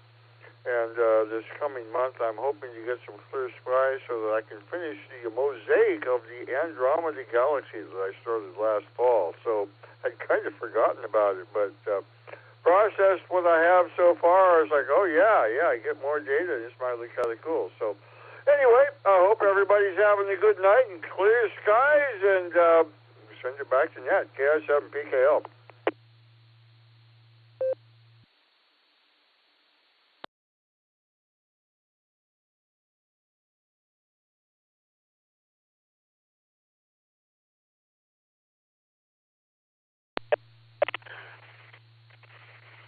All right, Ryan. Looking forward to looking at your pictures, and I'll be doing the newsletter sometime between now and next Tuesday. So I'll post another new picture from you over there. So I do appreciate you letting me do that. Appreciate your comments. Appreciate you checking in tonight, Roy. Next on the list is Al Chicken, KD8 VJD. Good evening to you, Al. Again, welcome to the Colorado Astronomy Net. What have you got for us tonight? Go ahead. KD8 VJD here. Well, not really much more to say, I guess. I was doing a bit of alpha. I have a PST, solar scope, and so I was imaging with that in the past, and my son has been quite active, but I'm up there in years too, and my legs or my knees aren't that great, and I got artificial ones, and so I can't stand at the scope like I used to, and well, anyways, all I can do is look at the images I took in the past, and of course it was during a solar minimum, but I got some sunspots. You can see the magnetic flux lines and all in them, and with using the H alpha, and it's pretty neat. So that's kind of fun to do, but that's kind of like what got me into amateur radio astronomy. I've been kind of messing around with that with Radio Jove and the missions. So anyways, we'll turn it back over to net control, KD8 VJD.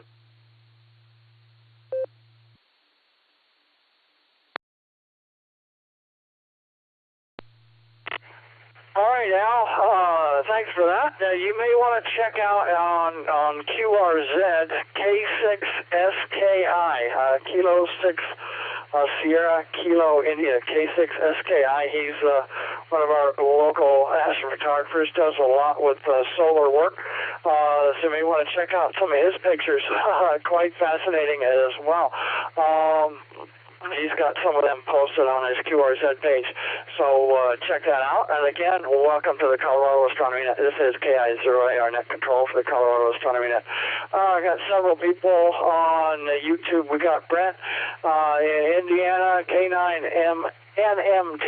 Thanks for checking in. We got Mike in New York, KE2FTG. Thanks for checking in tonight. And we got Doug, K08TP, and Parker there on YouTube. So thanks for checking in via YouTube tonight, guys. Appreciate that. Any questions, comments, observation reports, please pass those over there. Go ahead and acknowledge a couple other check-ins.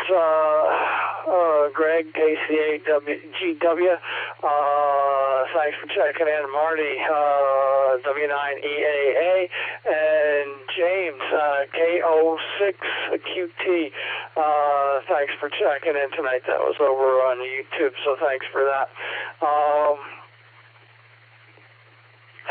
We got where was I? Marcus in F0ZMV. Good evening to Marcus. What have you got for the night tonight? Go ahead.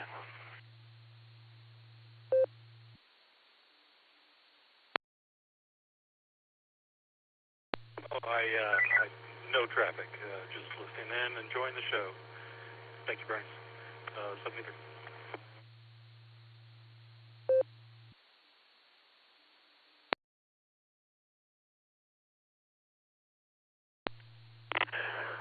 Hi, Marcus. Appreciate your comment. Appreciate you checking in tonight. This is KI0AR Net Control for Colorado Astronomy. Colin, if you want to try again, let's see, hopefully my audio came through. I don't know if I heard you or not. I've been having issues in the past couple days. If you want to try KB9CRS, go ahead, Colin. We'll go back to you in Indiana. And we'll try at least for a radio check. Go ahead. W8WKY.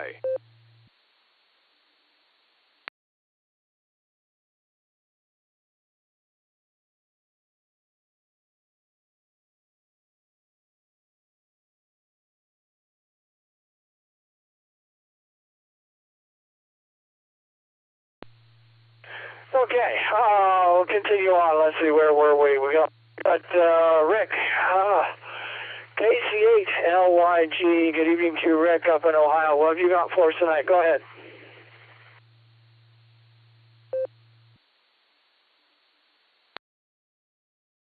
Good evening. This is KC8LYG. Rick in Ohio. Not much. Sitting out back, enjoying the evening. Looking up at partly cloudy skies. It is kind of clear through the clouds, but not much to look at. But otherwise, nice out. I'm enjoying listening to the net. I love learning. I choose what I want my brain to absorb, and I love listening to the reports. Very interesting. With that, I'll give it back to Net Control. Not a lot to add. KC8LYG, 73 is off.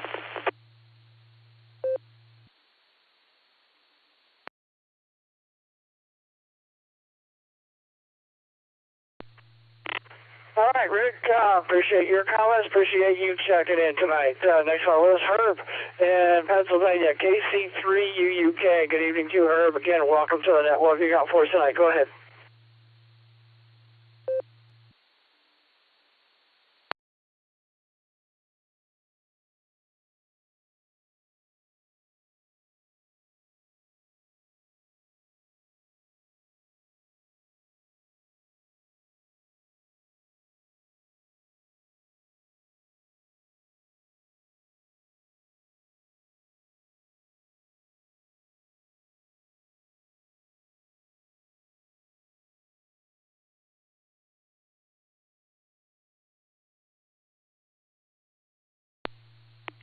Okay, that was a new call, so do appreciate Herb checking in from PA. Next on the list is Robert in Ohio, KA8LYJ. Good evening to you, Robert. What have you got for the net tonight? Go ahead.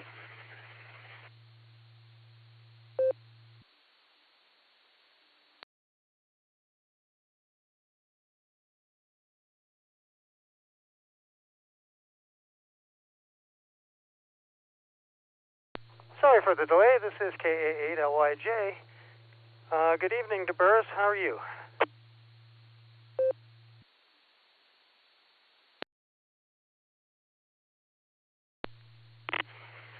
Doing well, Bob. Go ahead. What have you got for us tonight?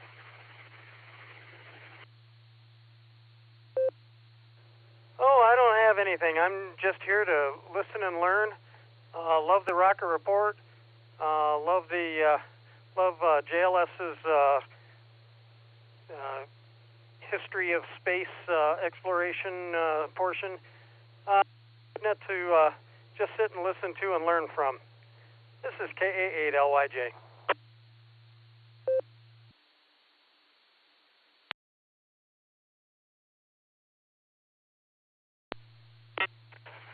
All right, Bob. Yep, that's what we're here for. We're learning. We're all in a learning mode. Yeah, definitely a learning net. So I do appreciate you checking in and listening in tonight. Bob, so thanks for your comments. Thank you. Thanks for checking in tonight. This is KI0AR Net Control for the Colorado Astronomy Net. Next on the list is Randy in Ohio, KE8TLB. Good evening to you, Randy. Again, welcome to the Colorado Astronomy Net. What you got for us tonight? Go ahead.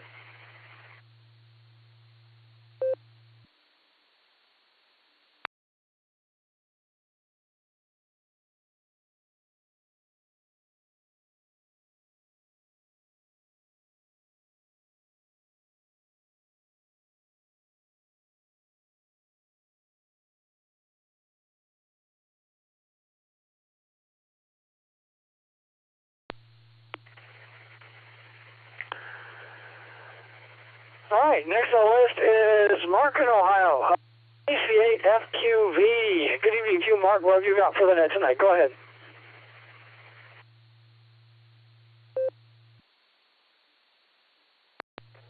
There we got the beep, we got the red button, I got 61. It was a good net. I just like listening and seeing what's happening. Here's some folks I've not heard in a while. Well, Roy's always here. So we'll send it back your way, KSFQV.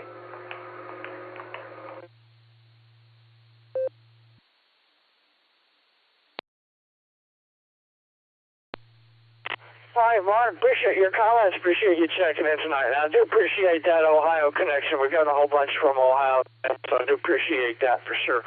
Let's see. We got Steve over in Texas, over on YouTube, so thanks for that, Steve. We got Jack over on YouTube, KE0VH. What did he say earlier? That he had a long day and he probably tired. He's probably asleep by now. I always appreciate. Check out Jack's flight sims on Mondays and Wednesdays at 6:30 p.m.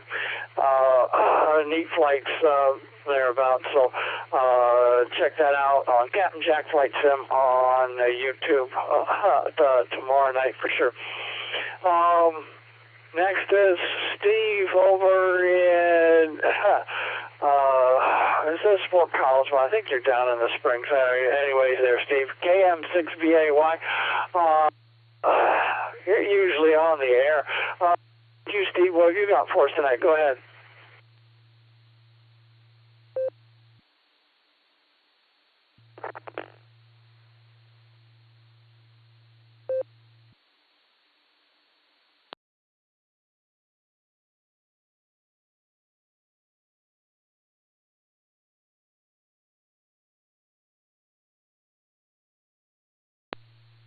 Okay. All right, Steve, thanks for checking in over on YouTube. Do appreciate that. Next on the list is Ed in Broomfield, W6RDZ. Good evening to you, Ed. What have you got for the net tonight? Go ahead.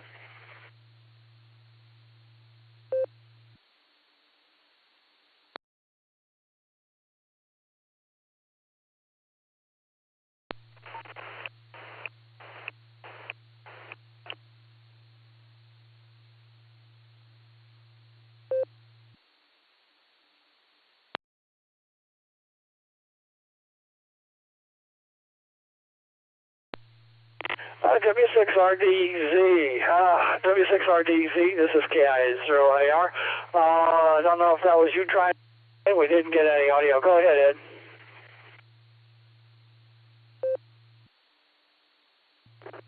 Yes, that was me, bobbling my phone here on Netlink. Yeah, I mean Echolink. Nothing observationally. I've seen Venus up there bright, and I was enjoying the last moon here that we had, but that's it observationally. Certainly enjoyed your article tonight on saluting the unsung heroes of the Deep Sky Network. That's just vital to manned space exploration and for all the deep space missions at the various planets or out in the distant, like Voyager. So that was great. Really, really like that, and love the article or the history lesson on Krakatoa. Fascinating stuff. That's all I've got for you. Thanks for the net. W6RDZ, back to you.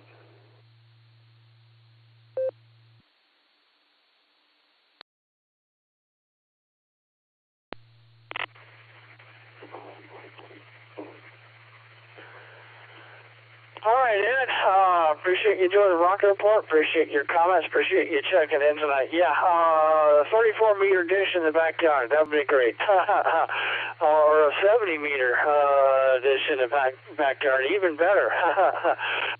Wish I had a backyard that big. That would be neat. All right, Ed. I appreciate that. Next on the list is Phil in Texas. KJ5RAC. Good evening to you, Phil. What have you got for the net tonight? Go ahead. W8WKY.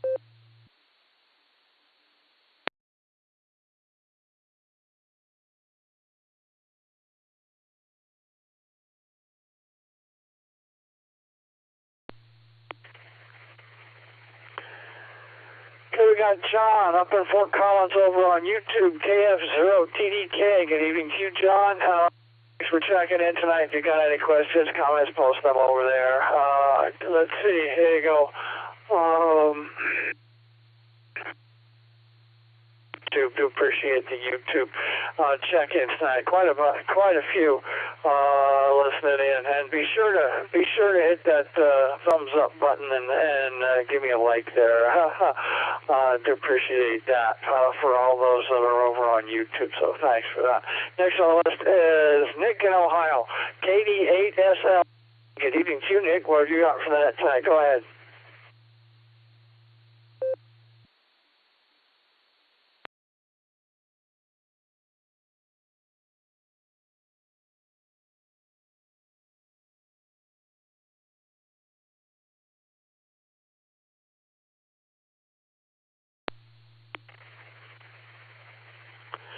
Next on the list is Dave up in Evergreen, AF0AS. Good evening to you, Dave. What have you got for that tonight? Go ahead.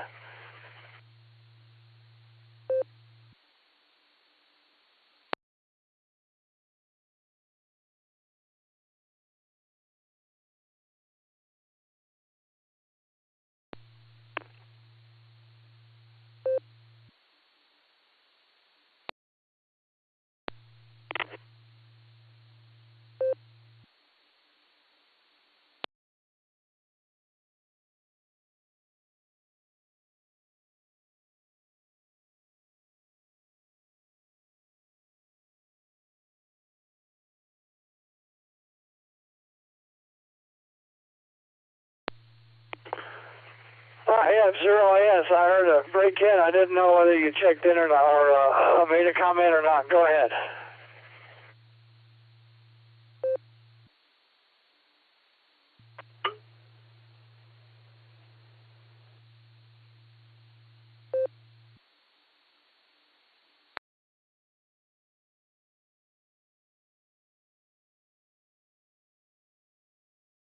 AF0AS, trying on analog.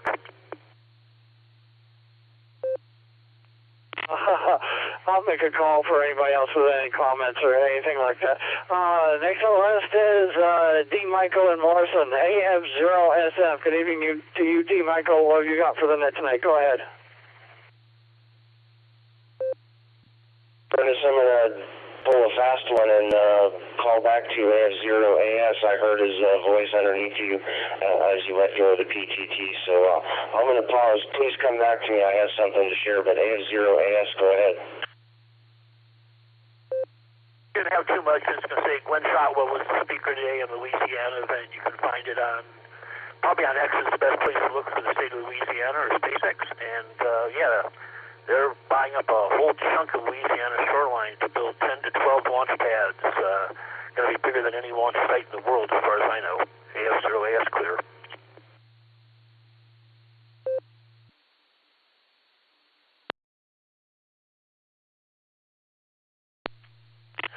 All right, right, Dave. I appreciate you sharing that with us. Yeah, 250 square miles. Quite a sight for sure. That'll be impressive to see that. So thanks for sharing that, and I passed that along earlier. You bet, Dave. Appreciate your comments. Appreciate you checking in tonight. Next on the list, D. Michael, IF0SF. Go ahead, please. What have you got for the net tonight? KI0AR, Alpha Foxtrot, 0 Sierra Foxtrot. You know, I don't know if it was mentioned earlier, but I'm looking forward to the eclipse Thursday night, 10 p.m. Denver time. I think it's called a blood moon, but yeah, that's one of those events that if you can get them, put some blood oranges out and say a prayerful thank you for the universe. It's sort of my vibe there, but yeah, there's a whole lot going on in the world and in radio. My immediate Elmer group got the Yagi antenna with a mesh core repeater on Mount Baldy in Summit County, and we're being heard at 915 megahertz, 1 watt in Aurora, over the Continental Divide bonus. So that's all I have to share tonight. Thanks, everybody. IF0SF.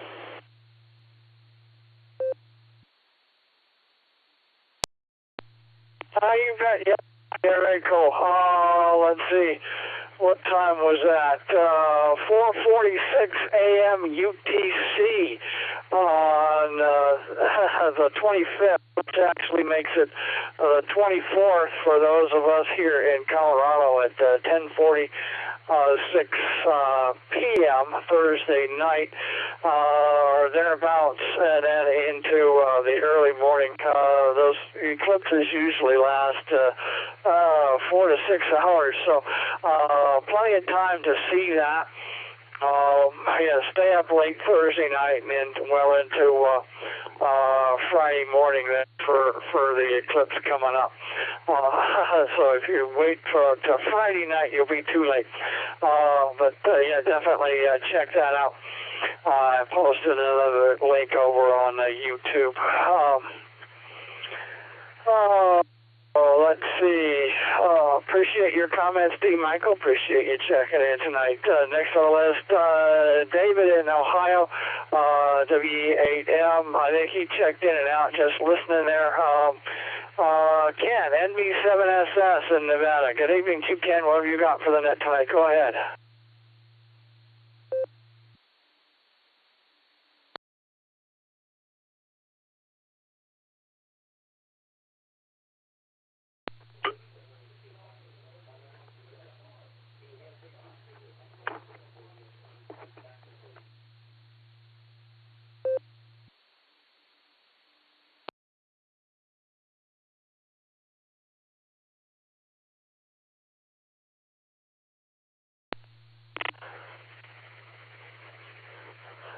Okay, I heard something really, really faint in there, Ken. I don't know if that was you or not, but S-17, there you go. I knew something was in there, but try again. NB7SS, go ahead.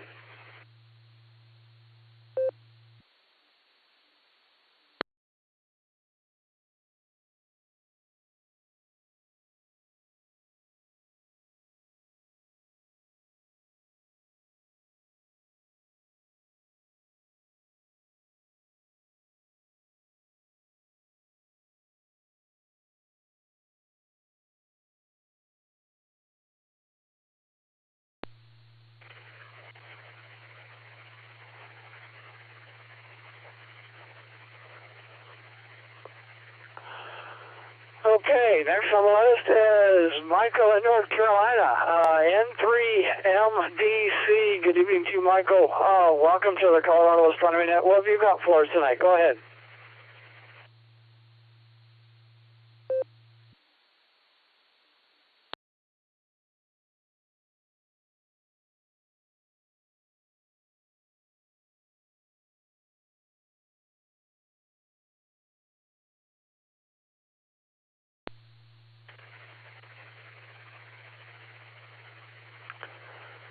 Okay, next is Greg in Ohio, KC8GW. Good evening to you, Greg. What have you got for the net tonight? Go ahead. everybody on KCHEW here in Wadsworth, Ohio. I really don't have anything to add tonight. I just want to tell you thank you very much for all you do, and I really enjoy listening to everything. Appreciate that. It's Kilo Charlie 8 Golf Whiskey. Back to net.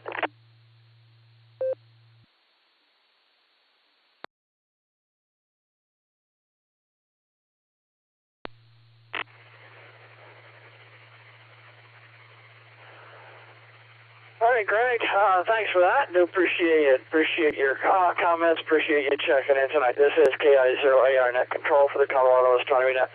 Next on the list is Marty in Iowa, W9EAA. Good evening to you, Marty. What have you got for the net tonight? Go ahead. W8WK. Oh, nothing for the net, Burness. Just enjoying it, as usual. Everyone have a nice evening. W9 Echo Alpha Alpha, Davenport, Iowa.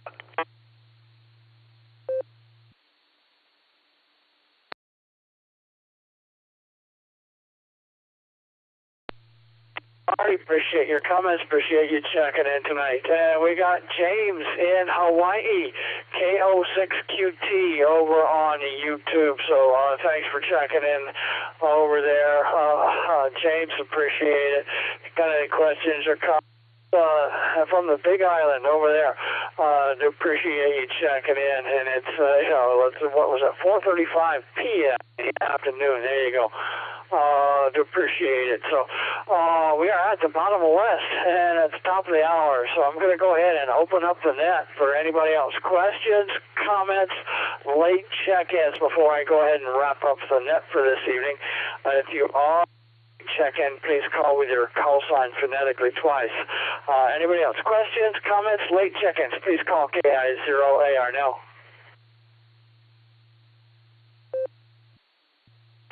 November 6th, Quebec Delta Yankee. Quebec Delta Yankee. David, pedestrian portable, has a question.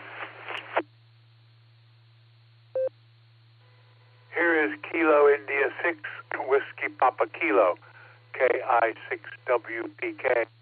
Just listening. Thanks for the net.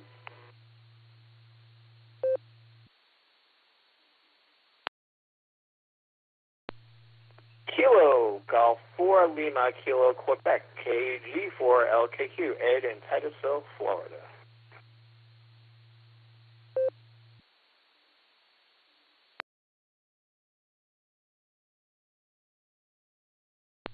W2, still hanging out there.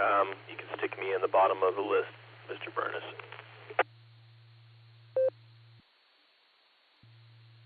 New York.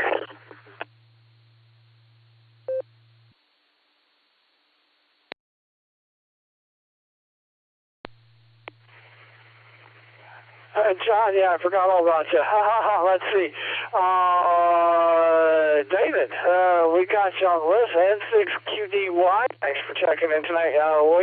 Bill, KI6WPK. Thanks for checking in tonight. Ed, KG4LKQ. Thanks for checking in tonight.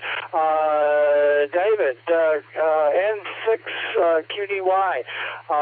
Go ahead with your comments, questions. Yeah, N6QDY. Sorry if I'm kind of not making a repeater really good out here on my evening walk. Question I have is, what is that YouTube channel? What is the address of that channel? Or I'm sure you mentioned it, but I might have. Thanks for having me in there. November 6th. Yankee. Have a good evening.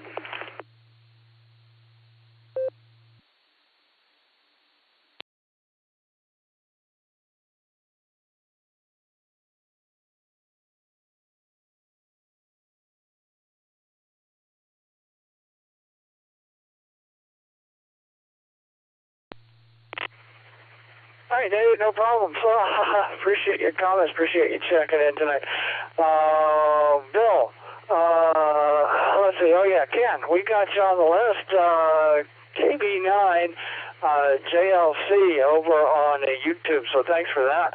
So, Southern Indiana, how am I hearing you? The 145190.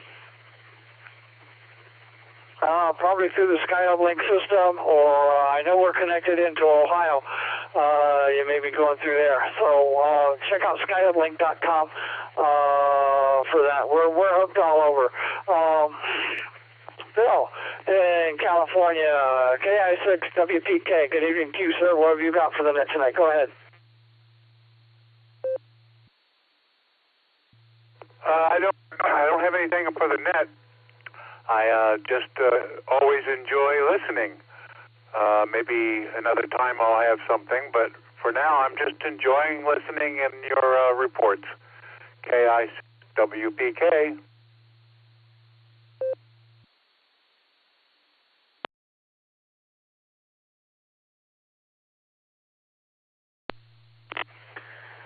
All right, Bill. Appreciate you out there. I appreciate your comments. Appreciate you checking in tonight. Let's see, Ed in Florida. I think that I got the call sign KG4LKQ. Is that correct, Ed?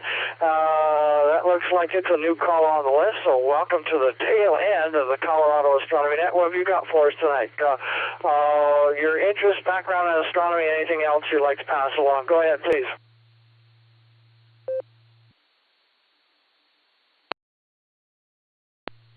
Alrighty, thank you for getting me on there. This is Ed, KG4LKQ, in Titusville, Florida, on Echolink. So I don't have any interest in astronomy. I look up at the moon and know it's there. I couldn't identify anything else. But my son has the app on the phone. He's always saying, Dad, that's Venus and that's Mars, whatever. So it's somewhat some interest there. I'm glad to say that I'm a lone representative of Florida tonight. I looked you up on the NetLogger and the Rank2 site and seen that Florida was looking pretty bare. So I figured I'd jump on there and put a flag on Florida. And I'd be proud to be a lone representative of Florida. So yeah, I was late check-in, but I got on late, and then it's rule number one is to listen first. So I listened for most of the net, and then decided to check in. Anyway, I'll be here next week. That'll be for sure. I'm very interested in this net. Have a good evening. 73 KG4LKQ.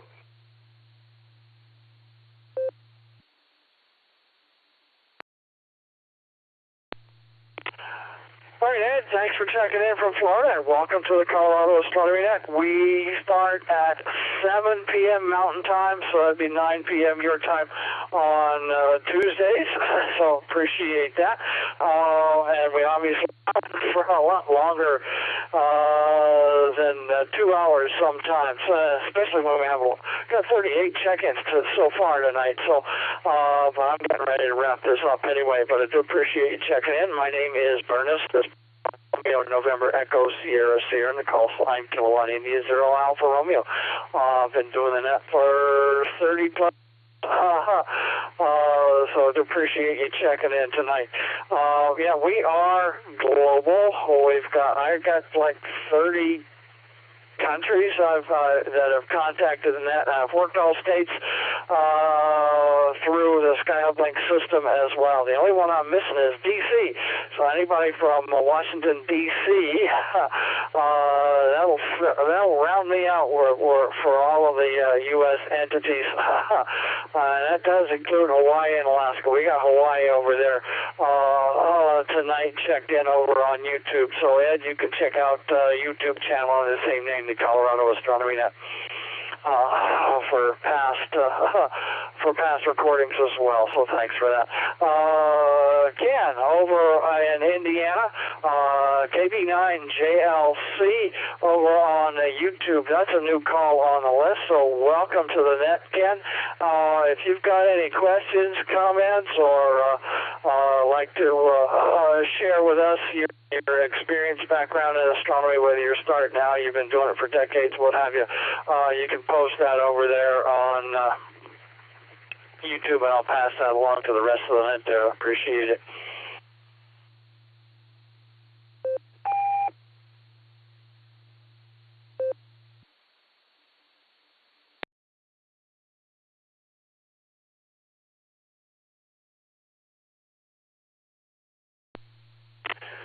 And we got Wesley just checked in over on net logger. So Wesley, we got you on the list. KF4 WLQ in Kentucky. What have you got for us tonight? Go ahead.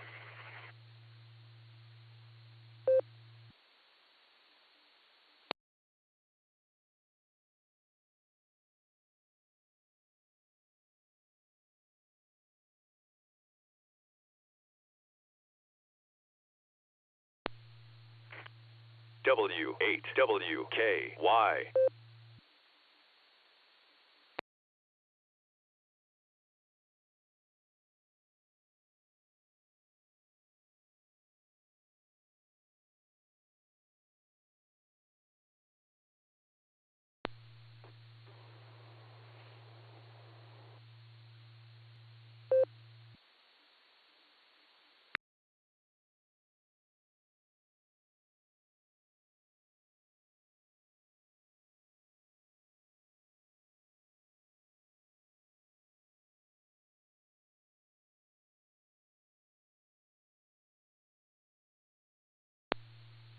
KI5 IAR.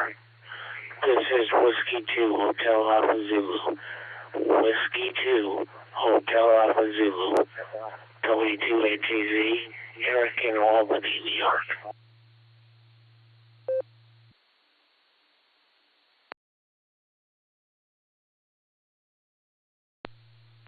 Hey, good Eric in New York, W2HAZ. This is Kilo India Zero Alpha Romeo. Eric, what you got for us tonight? Go ahead.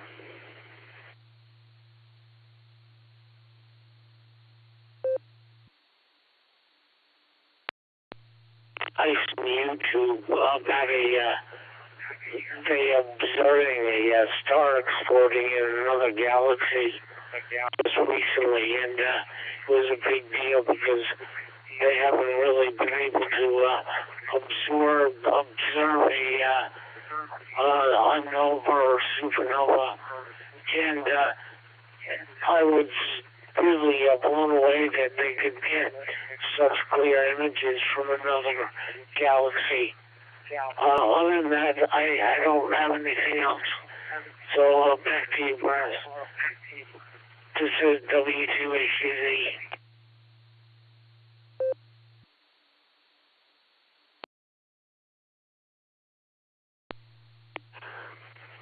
All right, Eric. Yes, we do see occasionally. Actually, that's one of the easier ways is when we see supernova exploding over in other galaxies. Sometimes we miss those that are in our galaxy. They're so infrequent that it's.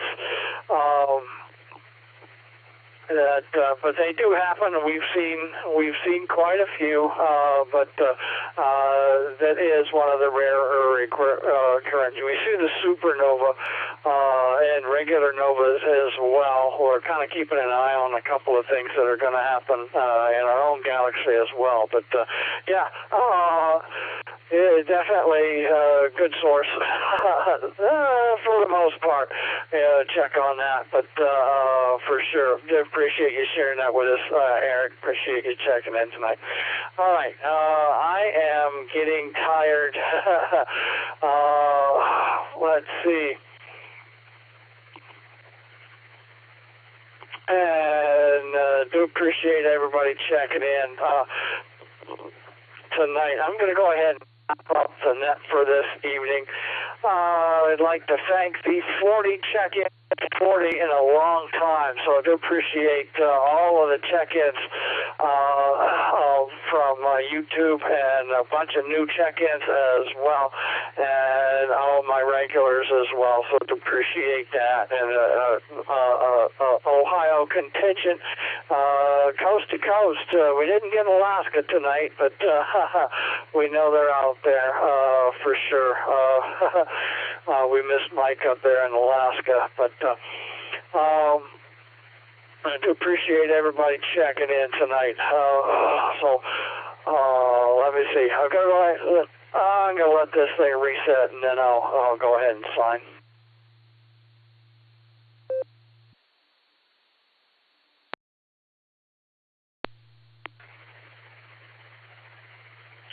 All right. I'd like to thank the 40 check-ins from checking in tonight. Hopefully we'll hear from everybody next Tuesday night at 7 p.m. Mountain Time, 0100 Zulu Wednesday, for another session of the Colorado Astronomy Net. I'd like to thank the Rocky Mountain Radio League for the use of their repeater system. I'd like to thank the Skyhub Link group for the use of their system in all the ways that you guys can connect into the Colorado Astronomy Net, coast to coast, and Hawaii as well. I do appreciate that. Skyhublink.com, skyhublink.com for more information about all the ways that you guys have checked in this evening, so I do appreciate that. With that, I will say 73 and keep looking up. This is KI0AR. I'm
W8WKY.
W8WKY.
W8WKY repeater PL1 14.8.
W8WKY.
W8WKY.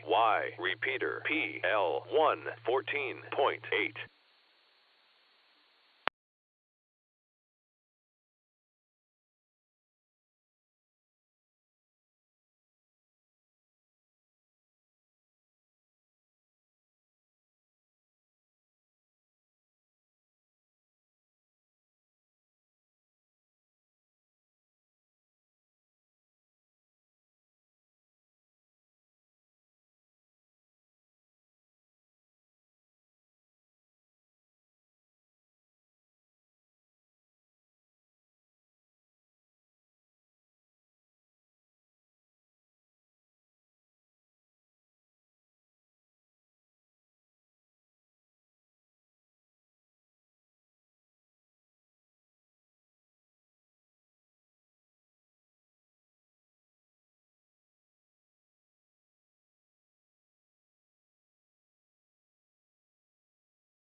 W8WKY.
W8WKY. Repeater PL114.8.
W8WKY, repeater PL1 14.8.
W8WKY, repeater PL1 14.8.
W8WKY, repeater PL1 14.8.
8YMY monitoring. W8WKY.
YY W8GXX. Good morning.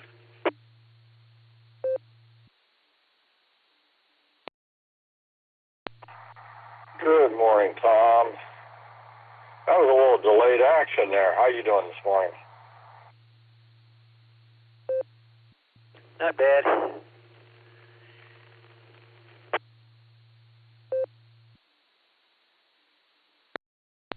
It's actually a little warmer this morning, 59 degrees. Still got my hoodie on though. But yeah, they got me going up to the field house first thing this morning. I'm not 100% happy about that.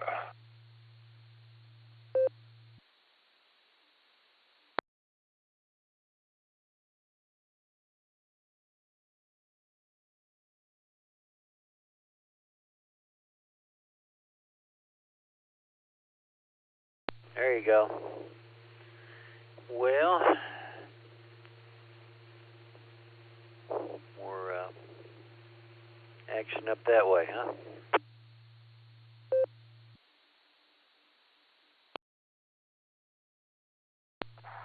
Well, they've been short a man all summer up there.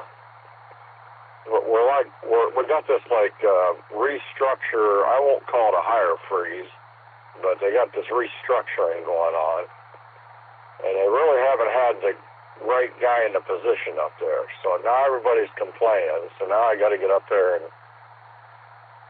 next few days try to get something somewhat straightened around and leave there and head back to Munson. So I'm gonna be putting some miles on today, I guess.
W8WKY.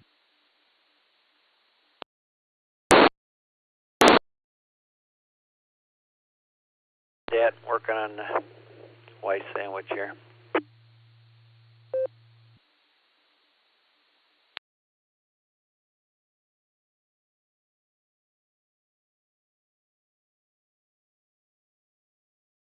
Good morning, Tom, NAWS. Morning, Bill. How you doing? Oh, not too bad. I couldn't get on the net yesterday. The band dropped out on me. I tried about 3 or 4 times. No luck. Hopefully things will be better this morning.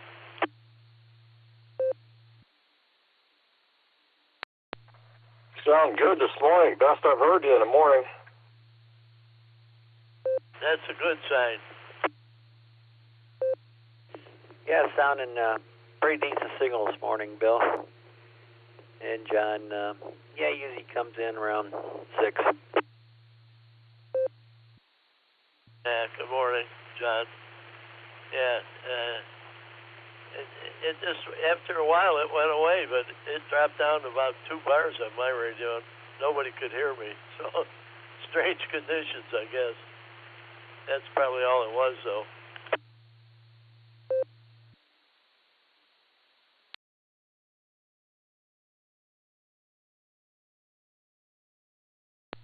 Well, you're good this morning. Give Jim a hard time. Yeah, I'll keep from going down below. Okay, I'm sitting here listening at NAWS.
KE8UKZ. Good morning, everybody.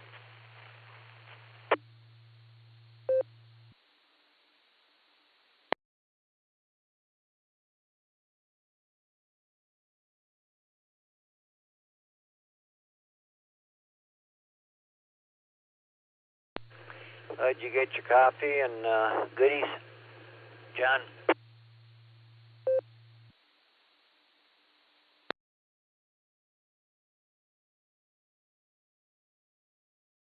N8, YMY. You out there?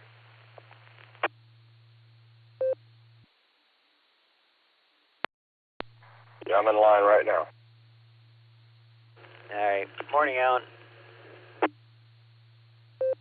Good morning there, Tom. Boy, I was getting worried there. It was all crickets. I thought maybe something was wrong with my radio. Now, I'm out here, and Bill let us know he's getting in real good.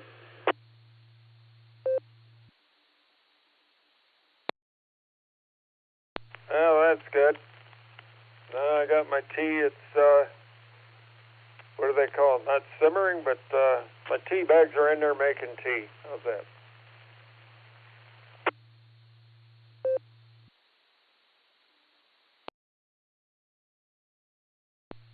W8WKY repeater PL1 14.8.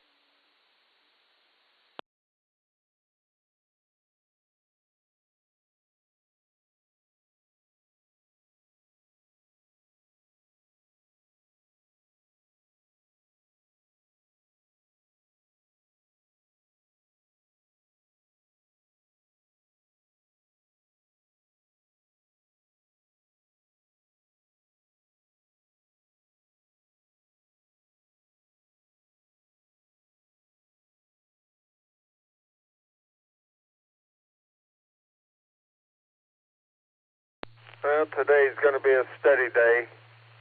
Got to get to work on this general, KE8UKZ.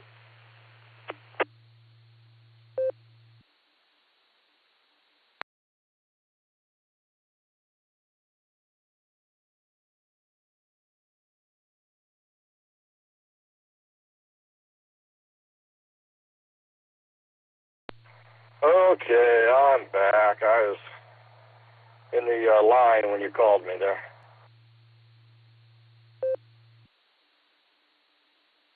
Sure you weren't just chatting with that pretty girl in the window?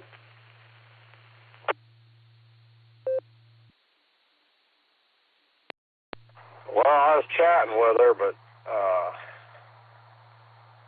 nothing pretty there.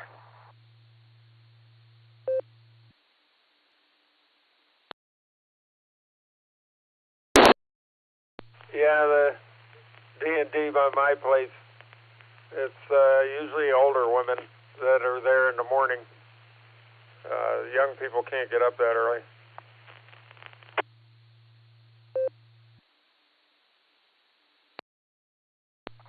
The lady that works at the one I just went through, I just went through McDonald's.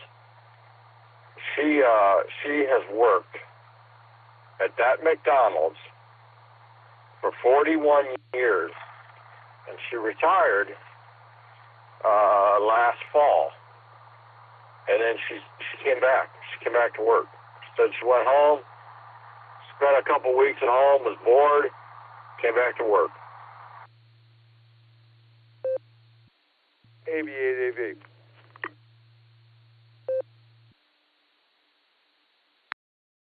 Morning, Joe. How you doing?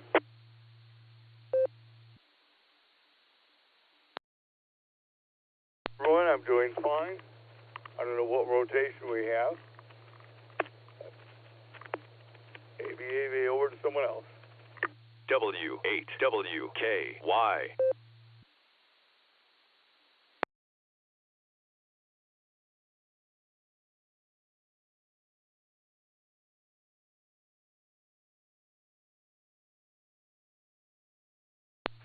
So how are you doing there, Joe? KE8UKZ. Oh, I'm doing just fine. Good morning to you. I heard you and John talking about people working after retirement. I lasted about a week, and once my wife told me something that was on TV, I couldn't care about it. That was it. I was back to work.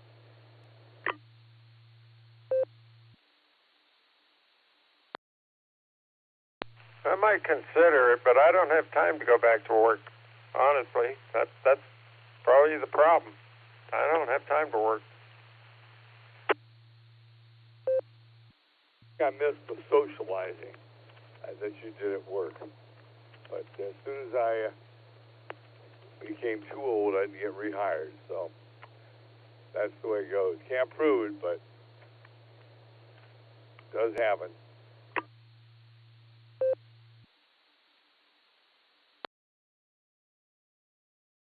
What did you do? Were you a machinist? I taught school and it was tutoring. And then once I, 2 years ago, turned 80 and didn't get the contract renewed, I thought, well, maybe it was just because I screwed around a lot. But another lady I worked with turned 80. She didn't get her contract renewed either. So that's good indication that's the problem.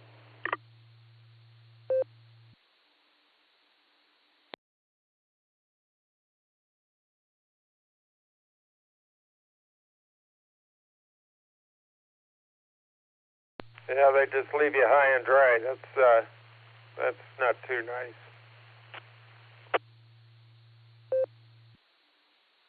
Brother worked for JetBlue, and everybody of a certain age was let go. They took it to court. They still couldn't prove age discrimination, but you know, it's just the way it is. Oh well. I think Tom, go ahead. I'm coming to the van a little too much here.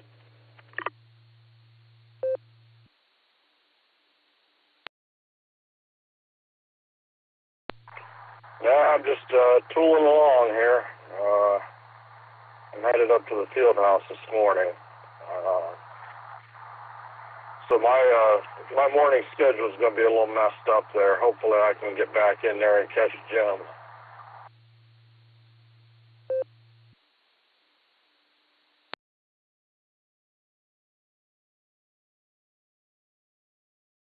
Still like that job you got.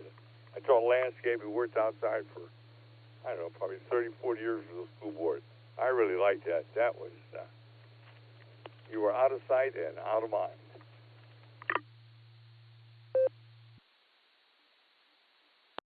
Well, not this morning. That's where I'm headed. I'm headed to the field house where all the hoopla is at. They need me up here this morning, so I got to go up here and deal with teachers and administrators and kids and whoever else is wandering around.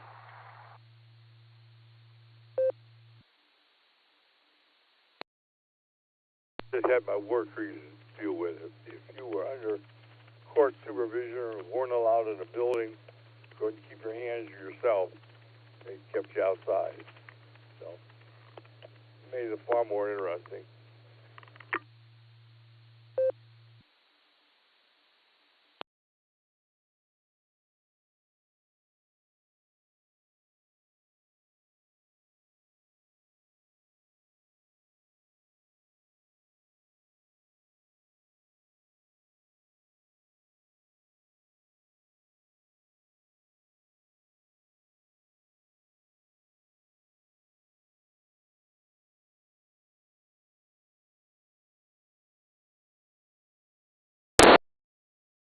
The gym this morning, Alan?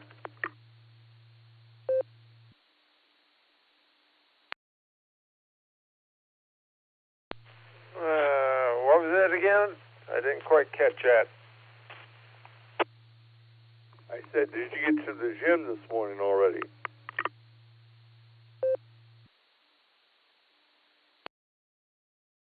Oh, yeah. I got on there. In fact, I had a real good workout this morning. I did. I got on the bike and went for an hour and a half and just, got the pulse rate way up there. I was running fast on it, let's put it that way. Came home and I was soaking wet, still soaking wet.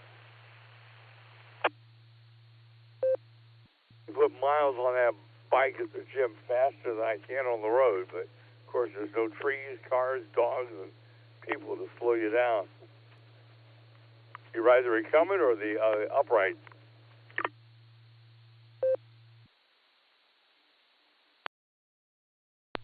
I get on the recumbent, but I've found that you can't really go by the miles on those machines.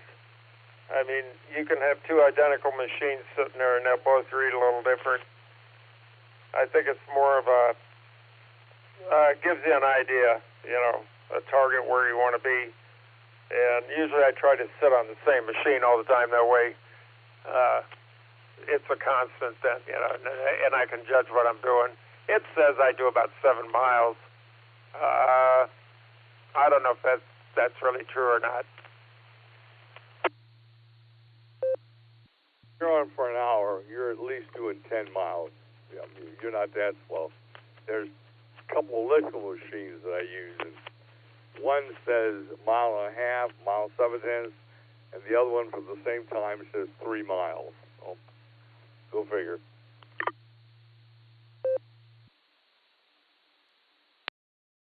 Yeah, that's like these Apple Watch. I got an Apple Watch, and I look at the pulse on that thing, and they vary from, you know, and I had a Fit Watch, and one says it one way, and they're just like the bikes. They give you an idea and a trend, I should say, and that's about the best of it. Still got to put a cuff on and measure it.